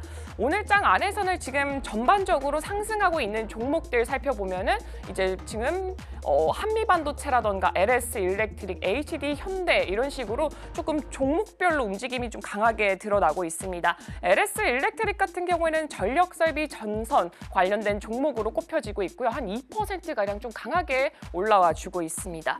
인공지능 시장이 커지면서 전력 수요 전망 자체가 전체적으로 좀 상향 조정이 되고 있는 상황입니다. 전력 인프라를 제공하는 국내 업체도 수혜를 크게 받을 것으로 이 증권가에서는 예측을 하고 있는 상태고요. 지난달 미국의 이 에너지부 산하연구소에서 2023년 기준으로 봤을 때 이 전체 전력의 4% 불과했던 이 데이터 센터 수요가 2028년에 이르게 된다면은 최대 12%까지 증가할 수 있다라고 하면서 이 전력 설비 관련된 종목들 함께 기대감 받아가고 있습니다. 더불어서 오는 20일에 이제 출범을 하게 된 이 도널드 트럼프 2기 행정부죠. 이 2기 행정부에서 이 제조업 리쇼어링을 더욱더 가속화할 예정이고, 그리고 중국에 대한 견제까지 이루어지게 되면서 미국 내 전력 인프라 확충 가능성까지 더 커질 수가 있다라고 합니다. 어제 이 소식 전해지면서 LS 일렉트릭 그리고 LS까지 함께 올라가는 모습 보여줬었고요. 대체적으로 대한전선도 오늘 4% 이상으로 올라가고 있습니다. 산일전기도 3.07% 아주 강한 상승폭 보여주고 있습니다. 이에 비해서 지금 2차 전지 관련된 종목들 에코프로 BM 지금 6%, 어제 상승분 다 돌려놓는 흐름 보여주고 있고요. 이렇게 2차 전지 관련된 종목들은 오늘 장 안에서 좀 부진한 흐름 보여주고 있고, 그래도 잘 가던 조선주 삼성중공업은 0.75% 떨어지는 반면에 HD 현대 0.97% 올라오면서 조금은 반대되는 분위기 형성하고 있습니다. 이어서 다음 섹터 한번 넘어가 보도록 하겠습니다. 네, 다음 섹터로는 의료기술 확인해 보도록 하겠습니다. 의료기술 섹터 안에서 대웅제약 같은 경우에는 지난해 4분기 호실적이 전망된다라는 이 증권사의 긍정적인 전망이 발표가 됐습니다. 핵심 제품인 이 톡신과 더불어서 위와 식도의 역류질환 치료제의 매출이 굉장히 크게 증가한 것이 이 4분기 실적에 크게 기인했다라는 것을 이유로 들 수 있을 것 같습니다. 전반적으로 봤을 때 오늘 장 안에서는 HLB가 2.4% 가장 강하게 상승 탄력 보여주고 있고요. 유한양행이 1.5%, 리가켄이 1.3% 정도 올라오고 있습니다. 삼성 바이오로직스는 떨어진 반면에 그래도 리가캠은 1.3% 정도 반대되는 분위기 형성하고 있습니다. 셀트리온이 0.1% 떨어지고 있고요. 현재 삼성 바이오로직스 주가는 0.2% 하락폭을 어느 정도 좀 되돌려 놓는 흐름 연출하고 있습니다. 네, 지금까지 개장 브리핑이었습니다.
네, 계속해서 캐스팅콜로 이어가 보도록 하겠습니다. 오늘 도움 말씀에는 기업공시연구소 변영인 대표 자리해 주셨습니다. 대표님 어서 오세요. 네, 반갑습니다.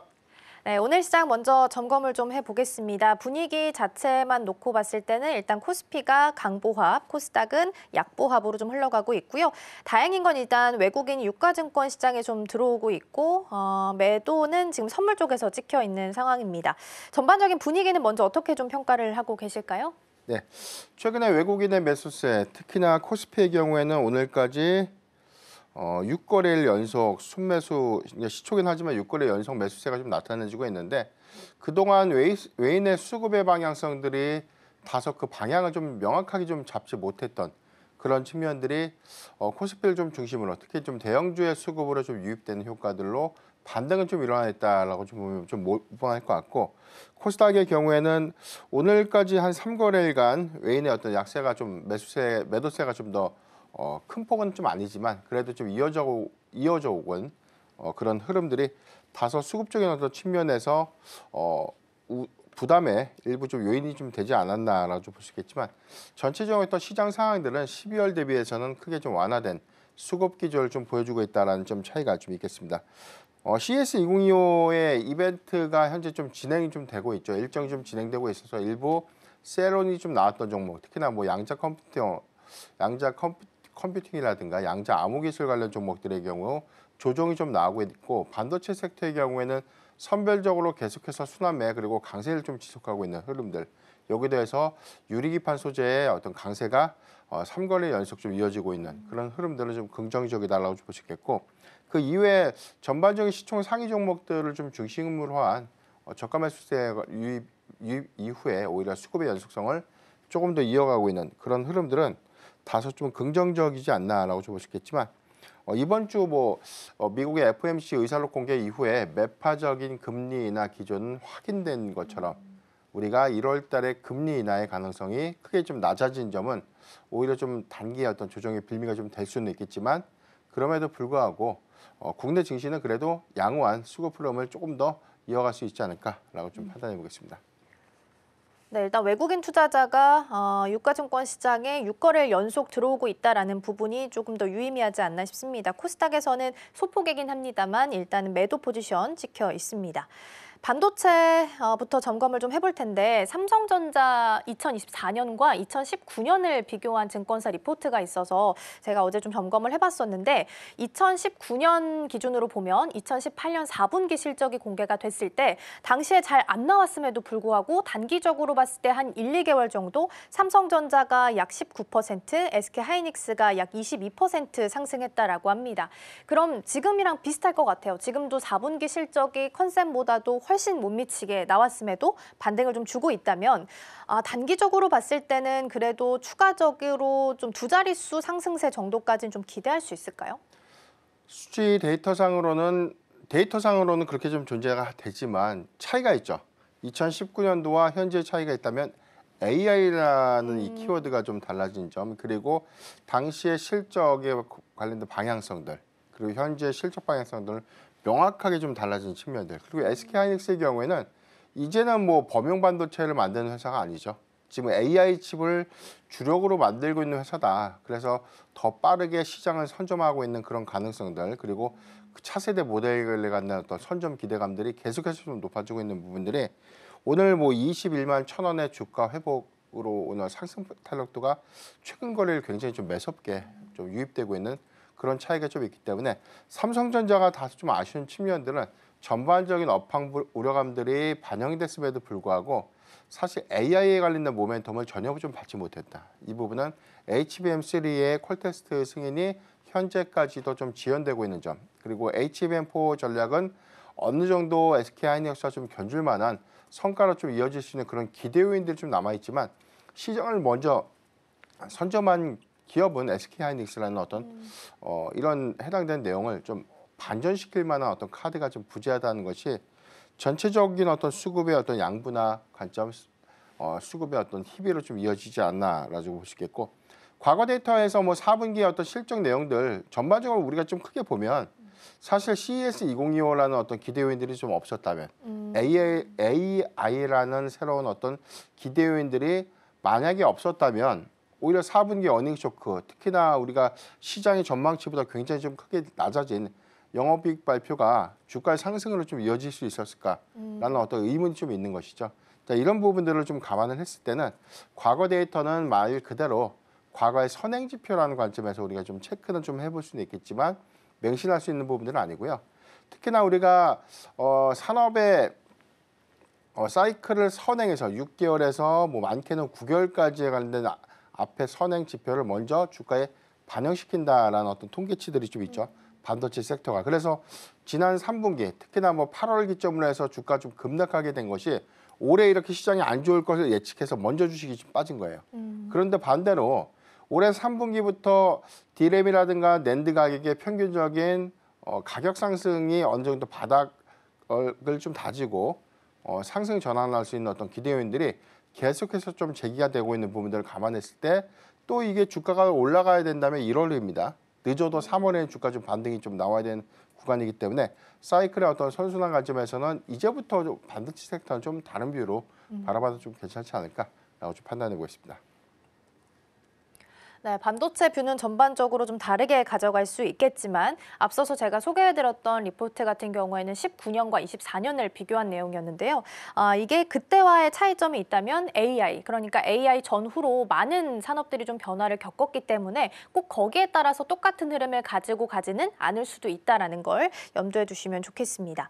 근데 작년에 SK 하이닉스가 굉장히 강할 때 장비단에서는 대표님 한미반도체가 따라갔었잖아요. 네. 근데 지금 이제 CES 모멘텀이 있긴 합니다만 유리기판이 SKC가 강하게 가고 있으니까 여기 장비 납품하는 뭐 필옵틱스 같이 좀 따라갈 수 있을까요? 일단은 이 유리기판에 공급되고 있는 이 장비주들은 아직까지 명확한 실질적인 어떤 수요 여부는 체크가 좀 필요하다라고 좀 누누이 좀 강조를 드렸는데 최근에 유리기판 특히나 SKC가 좀 강한 이유가 지금 엔비디아의 새로운 어떤 이 공정칩에 유리기판을 좀 도입한다. 이 부분이 뭐 이번에 오더 요청을 했다. 그래서 젠슨왕 CEO가 최태원 회장을 만나가지고 해당되는 유리기판에 관련된 협업들이 거의 다 마무리가 좀 됐다라는 식으로 이야기 좀 나오고 있죠. 이런 기대감들이 지금 반영이 되고 있는 것이고 SKC 앱솔릭스가 올해 이 3분기를 좀 기점으로 보면 일부 좀 시제품 양산.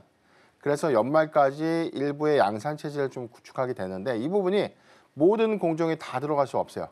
약간 가격대가 좀 높은 칩을 위주로 해서 유리기판이 먼저 좀 적용이 되고 수요 안정화들이 본격화되는 대량 양산 체제가 명확해지는 그런 구간에는 중저사양의 이 AI 칩까지 계속해서 호환 적용되는 그런 흐름들로 우리가 좀 기대해 볼 수 있는데 이런 타임라인들을 좀 고려를 해보면 후발 주자인 뭐 삼성전기라든가 LG노텍의 또 다른 전략들도 우리가 좀 주목을 좀 해봐야 될 것 같고 지금은 뭐 대량 양산 체제를 좀 구축한 것이 아니기 때문에 캐펙스를 확대시키고 제2공장 또는 제3공장에 관련된 투자 요건들이 좀 더 확대되는 그런 구간이라면 장비단에서에 대한 수혜 이 부분은 저는 계속해서 좀 주목해 볼 필요가 좀 있겠지만 이러한 기대감들이 상당수 좀 주가에 좀 먼저 좀 반영시킨 것이지 실적까지 좀 그것을 좀 따라오는 것은 아니다라는 차이를 기억하면 좋을 것 같아요. 한 가지 좀 팁이 있다면 이게 좀 보편화된 양산, 대량 양산 체제를 좀 구축하기 위해서는 저는 한 3년에서 한 4년 정도는 걸린다고 봅니다. 우리가 흔히 이야기하는 전면적인 어떤 PCB 기판을 좀 대체할 수 있는 수준은 아직까지는 좀 멀었다라고 좀 볼 수가 있겠고 부분적인 어떤 고부가 칩을 좀 기점으로 해서 대체가 좀 순차적으로 좀 된다는 가정에서 보면은 지금 후발주자였던 삼성전기 그리고 LG노텍의 향후 전략도 같이 이제 우리가 좀 주시를 좀 해봐야 될 것 같은데 현재는 SKC가 더 주목을 받고 있지만 삼성전기의 경우에는 삼성전자와 밸류체인을 좀 구성할 수 있는 부분들 LG 이노텍의 경우에도 이런 부분들이 추후에 뭐 AMD라든가 기타 뭐 커스텀 반도체 향에 관련된 추가적인 어떤 칩 수율들 여기 관련된 공급량들을 다변화시킬 수 있는 그런 요건들도 아직은 좀 기대할 수 있기 때문에 아직 명확한 사업 전략이 좀 나오지는 않았지만 관심 있게는 좀 봐야 되겠다라고 좀 말씀드리겠습니다. 근데 대표님 그 SK 하이닉스랑 SKC랑 만약에 협력을 같이 하게 된다면 앞에 SK 같이 붙어 있잖아요. 네. 그러면 뭐 수율을 잡거나 뭔가 제품을 좀 연결시키는 데 있어서 호환성 부분에 있어서 분명히 좀 용이하지 않을까라는 생각도 들긴 하는데 어떨까요? 가장 뭐 완벽한 지금 밸류체인이죠. 지금 SK 하이닉스가 AI 칩을 현재 가장 많이 선점을 좀 하고 있고 이 다음 레벨인 차세대 칩에 관련된 공정도도 SK하이닉스가 당연히 좀 빨라질 수밖에 없죠. 우리가 HBM3만 보더라도 지금 8단, 12단 그리고 이번 CS에서 16단 공개를 했어요. 이 부분이 점점 적층될 수 있는 HBM 칩이 더 높아질수록 수율도 어렵지만 이 구현 기술이 굉장히 어려운 것인데 이걸 해내고 있는 SK하이닉스이기 때문에 HBM4에 관련된 기대감도 당연히 삼성전자에 대비해서는 더 높아질 수밖에 없는 그런 요건들이고 여기에 소부장 라인에서 이 밸류체인을 좀 구성하고 있는 SKC는 당연히 좀 큰 수혜가 좀 될 수 있겠고 SKC와 좀 연동이 돼서 볼 수 있는 뭐 ISC 같은 그런 기업들도 같이 동조해서 어떤 낙수 효과를 좀 볼 수가 있겠다라고 볼 수 있는데 아직은 기판의 명확한 수요처라든가 공급량들은 아직까지 뭐 명확하게 우리가 좀 제시될 수 있는 그런 데이터들은 좀 현재는 좀 부재하기 때문에 이게 하반기를 좀 기점으로 보면 명확한 어떤 양산 물량들이라든가 공급 추이량들이 지속해서 좀 언급이 된다면 당연히 주가가 그런 기대 요인들을 추가적으로 좀 더 반영시킬 수도 있겠다라고 좀 판단해 보겠습니다. 네, SK하이닉스, SKC 그리고 그 밑에 있는 뭐 ISC까지 낙수 효과를 기대할 수는 있겠습니다. 다만 그걸 기대하려면 정확하게 명확하게 좀 수치들이 좀 나와줘야 그때부터 좀 반응이 나오지 않을까라고 정리를 하면 좋을 것 같고요. 2차 전지 중에 에코프로 BM 좀 보겠습니다. 네. 어제 LG 에너지 솔루션 실적 발표가 나왔습니다. AMPC를 포함했는데도 불구하고 이제 적자로 전환한 것으로 발표가 됐었는데 물론 이제 어제 옵션 만기이라서 그런지 모르겠지만 에코프로 BM이 이제 그 동시효과 구간을 9% 넘게 올려 세우면서 마무리를 지었습니다.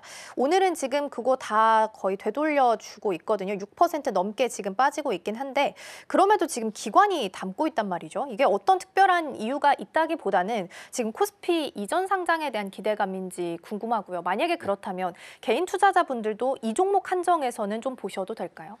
일단 코스피 이전 상장에 관련된 기대감들, 과거에 우리가 LNF의 사례를 봤을 때는 이전 상장에 관련된 기대감들 임박했다라고 봤을 때 평균 주가 한 40% 정도 단기간 상승을 좀 한 이력이 있었습니다. 그런데 최근에 에코프로비엠의 경우에는 명확한 코스피 이전 상장에 관련된 일정들이 수립됐고 이 부분은 늦어도 2월 말 안에는 종국될 수 있는 그런 기대감들이 남아있음에도 불구하고 주가가 이를 좀 반영시키지 못하고 있는 상황인데 가장 큰 이유라면 사실 미국발 정책 노이즈가 아직 끝나지 않았다는 것이죠.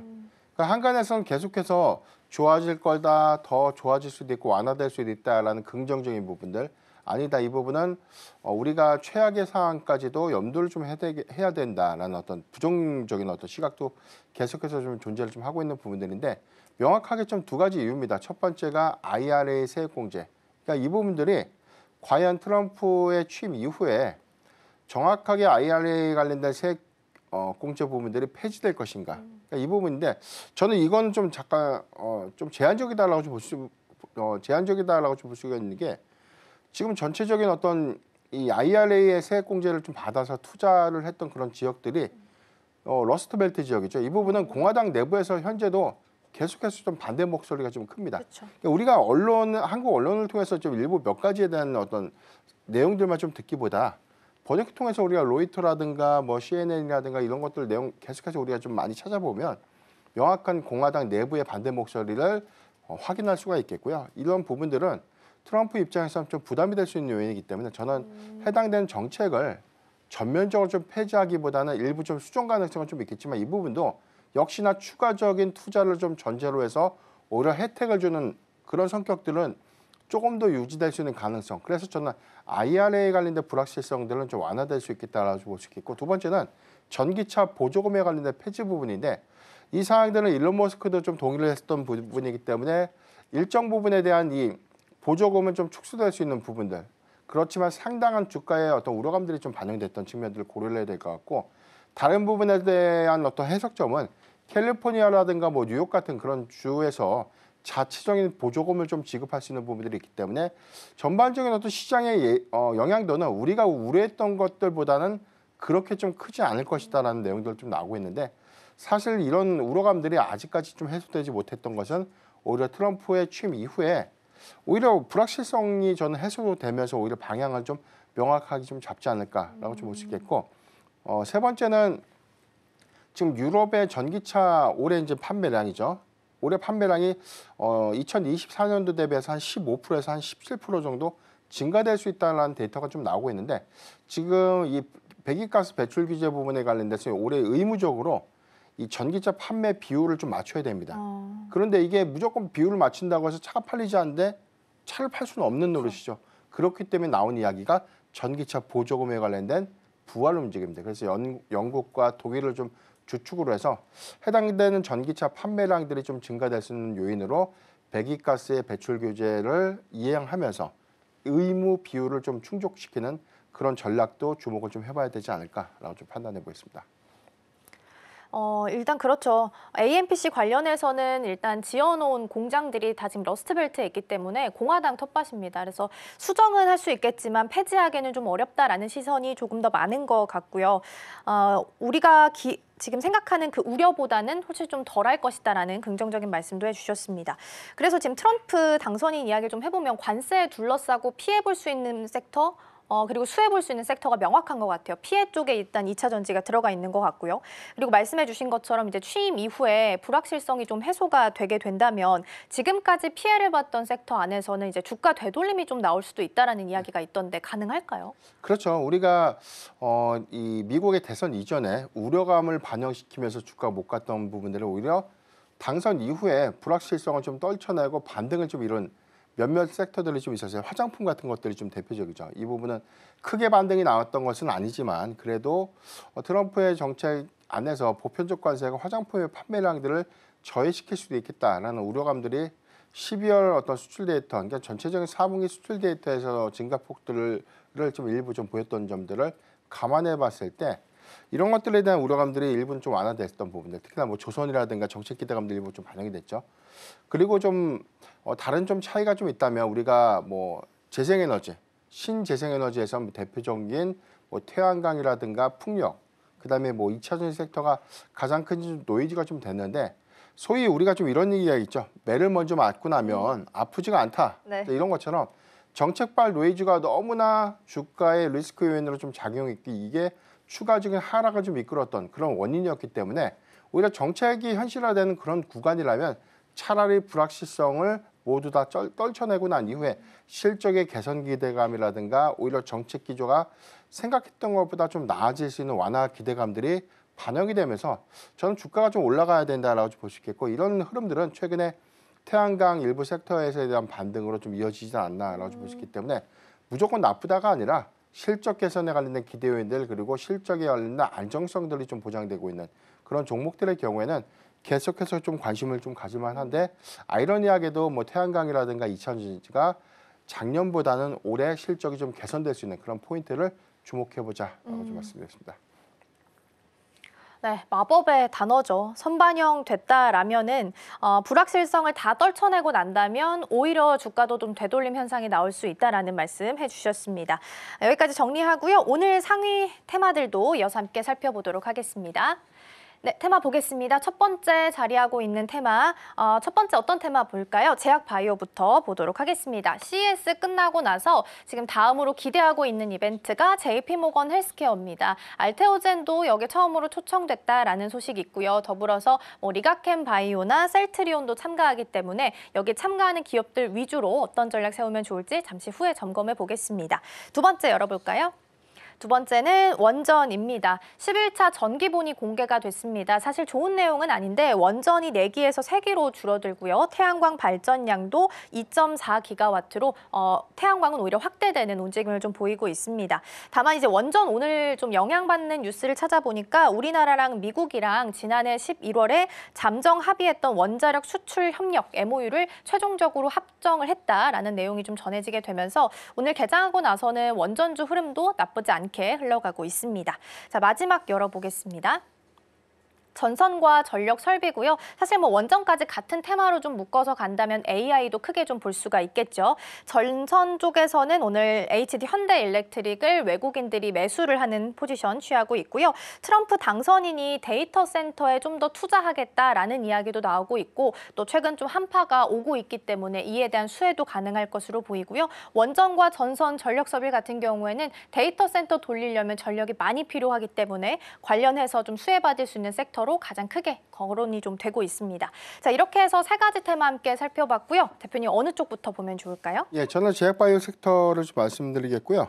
일단 다음 주 13일부터 16일까지 JP모건 헬스케어 컨퍼런스가 좀 예정이 되고 있는데 전체 한 550여 개의 제약바이오 기업들이 참여를 하게 되고 이 부분은 학회처럼 뭐 해당된 임상 성과를 좀 공개하거나 뭐 초록을 발표하거나 이런 부분들보다는 사실 일반적인 어떤 원론적인 어떤 데이터들을 같이 좀 공유를 하고 그래서 글로벌 빅파마들의 추가적인 어떤 사업 협력을 유도하거나 투자 유치라든가 이어서는 뭐 가장 큰 성과인 기술 이전들과 관련된 협의를 좀 할 수 있는 그런 어떤 부분들이기 때문에 해당된 성과는 우리가 좀 주목을 좀 해봐야 될 것 같고 최근 3개년간에 대한 이 JP모건 헬스케어 컨퍼런스에 대한 내용들을 봤을 때 많은 제약바이오 섹터들이 기술 이전 성과를 좀 이어줬는데 작년에는 해당되는 성과가 조금 미비했던 그런 차이가 좀 있었고 올해는 일부 좀 기대 요인들이 좀 컸던 부분들이 한국의 일반 뭐 유한양행을 좀 중심으로 했던 이 주력 파이프라인들에 대한 성과들이 기존 암학회라든가 글로벌 학회에서 많이 좀 입증이 됐던 그런 부분들이 관심도 관점에서는 과거보다 좀 올라가지 않을까라는 어떤 체크 포인트를 좀 주목을 해봐야 되겠다라고 좀 말씀드리겠습니다. 최근 3개월간의 이 제약바이오 섹터의 수급 기조를 보면 금리 인하가 시작됐음에도 불구하고 해당되는 기대 요인들이 일부 좀 반영이 됐다가 다시금 수급의 어떤 방향성들이 좀 현재는 좀 부재한 상황이 되는데 이 부분은 뭐 국내 정치 리스크도 한 가지 원인이 있었고 두 번째는 트럼프 당선 이후에 금리의 어떤 하방 압력보다는 상방 압력들이 좀 더 높아졌던 그런 이유들이 전체적인 어떤 매파적인 금리 인하에 관련된 우려감을 일부 좀 반영을 시켰고 1월의 경우에도 좀 뭐 패드워치가 기준금리에 대한 동결을 한 89.3%까지 좀 맞아요. 상향 제시를 했다는 점은 1월의 금리 인하보다는 금리 동결 가능성이 그만큼 높아졌던 그런 요인들이 제약바이오 섹터의 어떤 수급을 위축시키는 그런 영향으로 좀 이어지지 않나라고 좀 볼 수 있겠는데 선별적으로 보면 전체적인 어떤 제약바이오 섹터가 다 좋다라기보다 개별적인 모멘텀, 개별적인 어떤 이벤트가 부각이 되면서 수급이 일시적으로 유입될 수 있는 그런 부분들을 좀 주목을 좀 해봐야 될 것 같은데 이번 JP모건 헬스케어를 통해서 사실 뭐 삼성바이오로직스라든가 셀트리온의 경우에는 올해 이제 CDMO 전략 그리고 향후에 의약품 위탁 생산에 관련된 어떤 캐파라든가 전반적인 어떤 방향 성과들을 좀 제시하는 자리이기 때문에 향후에 어떤 실적의 연계성이라든가 어떤 기업들과 주로 협력을 통해서 외형을 좀 확장시킬 수 있는지 그런 부분에 관련된 힌트를 찾아가면 좀 좋을 것 같고요. 알테오젠, 리가켄바이오 그리고 ABL 바이오처럼 주력 파이프라인을 현재 좀 보유하고 있고 임상 시험들이 좀 진행되고 있는 그런 기업들이 글로벌 빅파마들과에 대한 공동 개발이라든가 기술 이전에 관련된 성과를 어떻게 좀 보여줄 것인가 그러니까 이런 부분들도 중요한 체크 포인트인데 이번에 중소형 바이오 기업들이 많이 참여를 좀 합니다. 대표적으로 뭐 브릿지바이오 테라피틱스라든가 온코닉 테라피틱스 그리고 D&D 파마텍 같은 기업들이 좀 참여를 하게 되는데 개별적인 어떤 이 주력 파이프라인의 방향성들은 좀 다르지만 과거와는 좀 다르게 글로벌 빅파마들이 국내 기업에 관련된 파이프라인의 관심도가 좀 더 높아졌던 그런 부분들은 예상보다 우리가 좀 다른 성과로 좀 이어질 수 있는 그런 기대 요인들을 좀 계속해서 좀 주목을 해보면 이번 컨퍼런스에서도 굉장히 좀 많은 힌트를 좀 얻을 수 있는 계기가 좀 되지 않을까라고 좀 판단해 보겠습니다. 네. JP모건 헬스케어 지금 기다리고 있는 상황이고요. 거기서 뭐 나오게 되는 성과들을 체크를 해보셔야 될 것 같습니다. 알테오젠이나 리가켄바이오, ABL 바이오도 언급을 좀 해주셨고요. 알테오젠 한 가지만 짧게 좀 체크해 주시면 좋을 것 같아요. 오늘 지금 0.49% 하락하면서 30만 7,500원에서 거래가 되고 있습니다. 사실 계속 횡보를 하고 있어요. 그래서 살까 말까 고민하시는 분들도 많이 계실 것 같습니다. 근데 이전에 이제 1월에 기대할 만한 일들 많이 있을 거다라고 이야기했던 기억도 있긴 한데 상승 동력은 사실 명확하긴 하거든요. 추가 계약이 좀 나와줘야 가능할 것 같은데 그렇다면 지금 구간에서는 30만 원 선을 기준으로 해서 단기적으로 좀 트레이딩은 가능할까요? 네, 우선 이전 바닥을 우리가 좀 확인을 했었죠. 일단 뭐 이 알테오젠에 관련된 소송 불확실성들 이런 부분들 때문에 이게 상용화 시점이 지연되는 것이 아닌가. 만약에 이게 미국에서 좋은 성과로 좀 이어진다고 하더라도 알테오젠의 입장에서는 해당되는 제형 전환 플랫폼이 이게 또 다른 어떤 특허의 어떤 중심에서에 대한 가치 훼손이 되지 않을까라는 우려감들이 좀 반영될 수 있겠는데, 지금 주가적인 측면에서 보면 현재 박스권 안에서에 대한 흐름들을 계속해서 좀 유지를 해주고 있고, 네. 중요한 건 모멘텀이 변하지 않죠. 그렇죠. 지금 키트로다라는 이 폐암 치료제의 경우에는 작년에도 글로벌 시장에서 가장 많은 판매고를 올렸던 블록버스터 신약이라는 점 우리가 기억을 해야 될 것 같고, 이게 IV 제형제에서 SC 제형제, 즉 정맥 주사에서 사례받는 주사로 바뀌다 보면 환자의 편의성이 그만큼 좀 높아지기 때문에 안정적인 매출에 관련된 폭발성들을 좀 더 이어갈 수 있다는 긍정적인 측면들을 좀 고려해 보면, 저는 이번에 이 머크에서 사실 해당되는 SC 제형제에 관련된 시판 허가 신청들은 아마 1분기 안에 완료가 좀 되지 않을까. 그래서 이런 부분들이 본격화되는 그런 구간이라면 또 다른 기대 요인을 우리가 좀 주목을 해봐야 될 것 같고, 올해 3분기 안에 해당되는 FDA에서 승인이 좀 될지 여부, 이 부분까지 가능성들을 계속해서 우리가 주목을 좀 해보면 성과적인 측면에서 가장 높은 성공률이 좀 예상될 수 있는 만큼, 오히려 저는 현재 구간, 분할 매수 관점에서 계속해서 좀 관심을 가져야 된다라고 좀 말씀드렸습니다. 안정적 매출을 기대할 수 있는 요인들이 나올지 보셔야 될 것 같습니다. 오늘 캔들 좀 살펴보니까 아까는 제가 양봉으로 도지를 확인을 했었는데 지금 윗골이 좀 길게 달면서 음봉으로 바뀌어 있습니다. 30만 6천 원 선에서 거래되고 있습니다. 오늘 도움 말씀은 여기까지 듣도록 하겠습니다. 대표님 고맙습니다.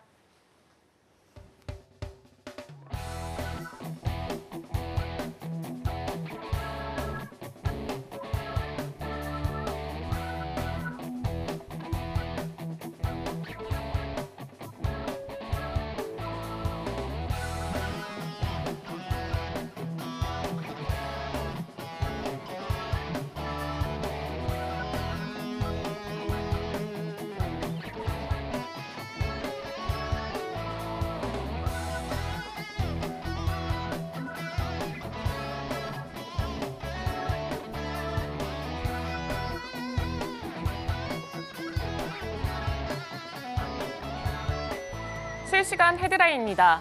한미 양국 정부가 세계 원전 시장 공동 진출을 위한 원자력 수출 협력 약정에 서명했다는 소식에 10일 장 초반 원전 관련주가 급등하고 있습니다.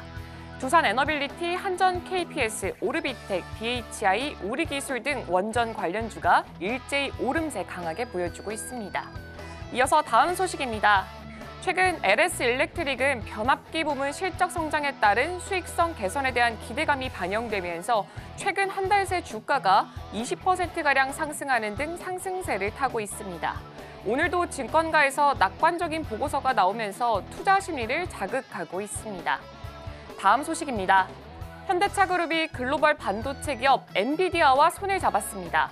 핵심 모빌리티 솔루션을 지능화하고 또 SDV, AI 로봇, 디지털 트윈 기술 공장 운영 등 사업 전반에 인공지능 기술 적용을 확대하기 위해서입니다. 디지털 트윈 기술은 가상 공간에 똑같은 쌍둥이 공장을 만들고 모든 공장 운영을 데이터화해서 관리하는 시스템입니다. 마지막 소식입니다. LG 에너지 솔루션이 미국 태양광 전기차 스타트업 앱테라 모터스에 원통형 배터리를 단독 공급합니다. LG 엔솔은 CS2025에서 앱테라 모터스, 국내 배터리팩 제조사 CTNS와 3자 MOU를 체결했다고 10일 밝혔습니다. 이를 통해서 올해부터 2031년까지 7년간 앱테라 모터스에 2170 원통형 배터리 4.4GWh를 공급하고 미래 모빌리티 시장의 새로운 제품군으로 꼽히는 태양광 전기차 생산을 위해서 적극적인 협력을 하기로 밝혔습니다.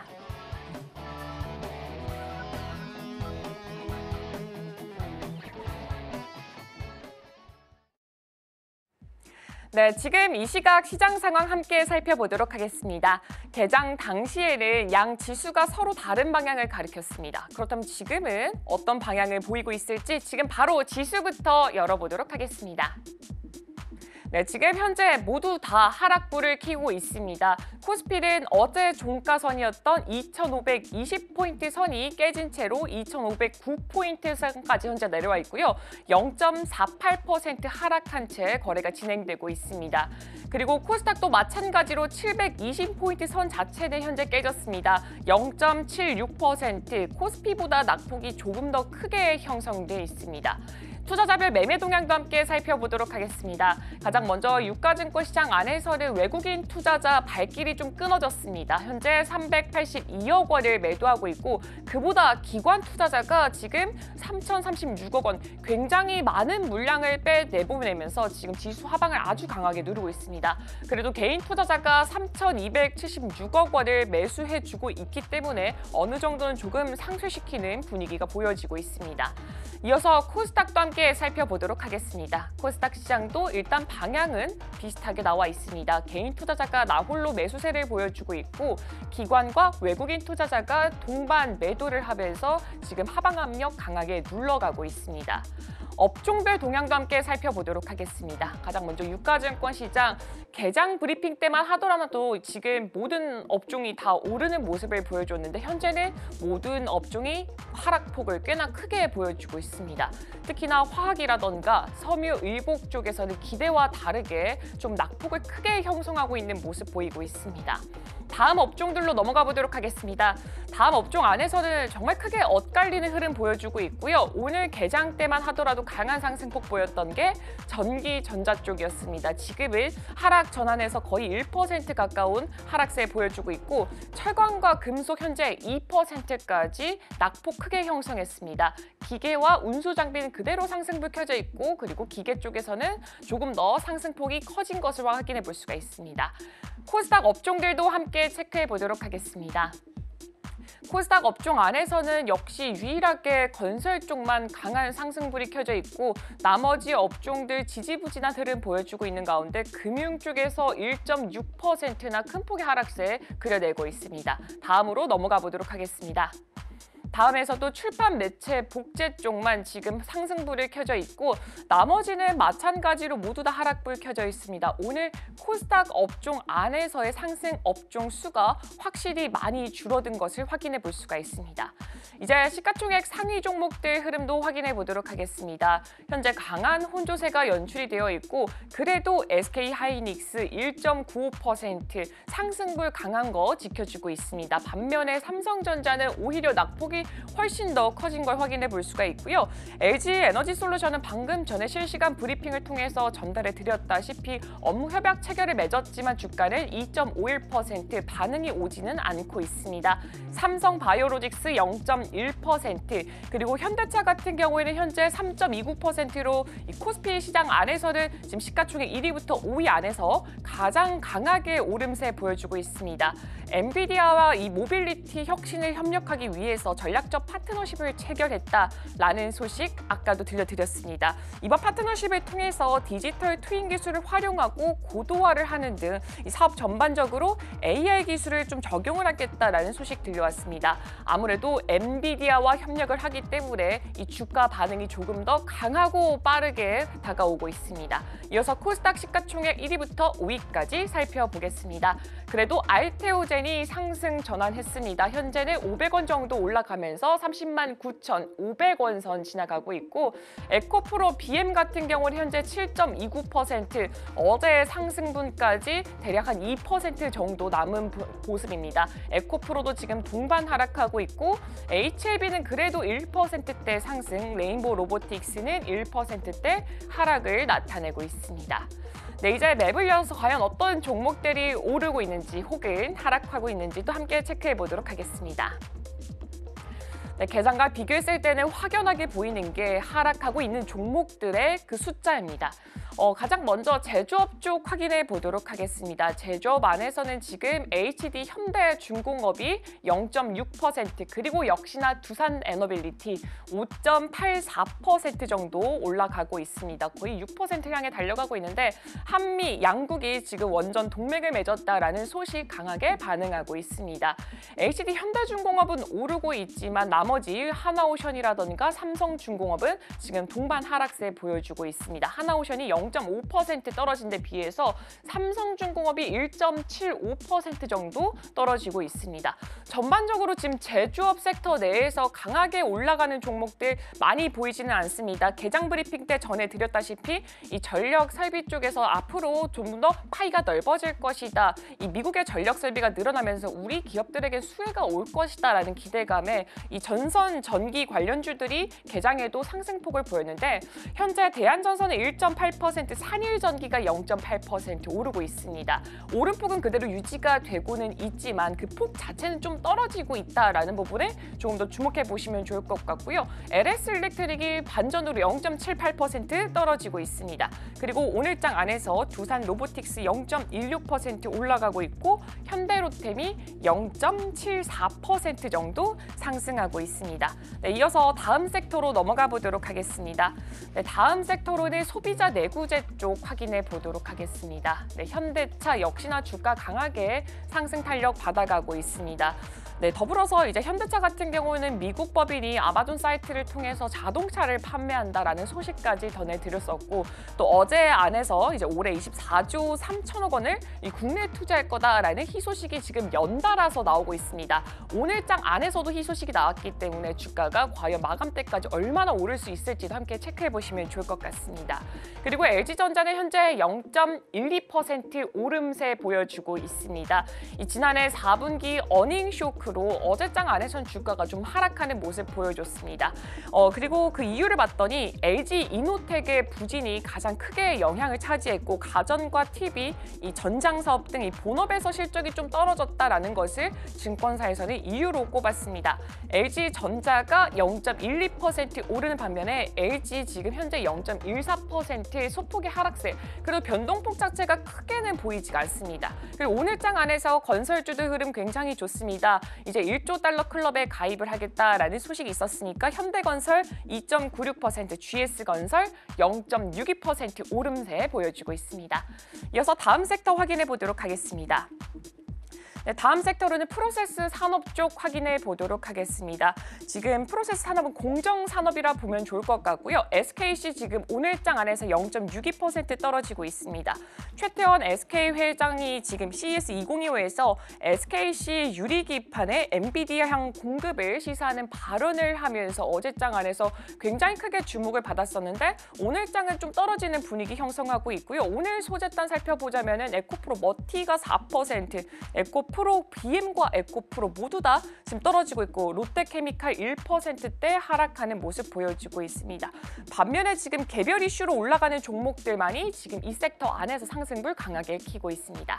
네, 지금까지 시장 브리핑이었습니다.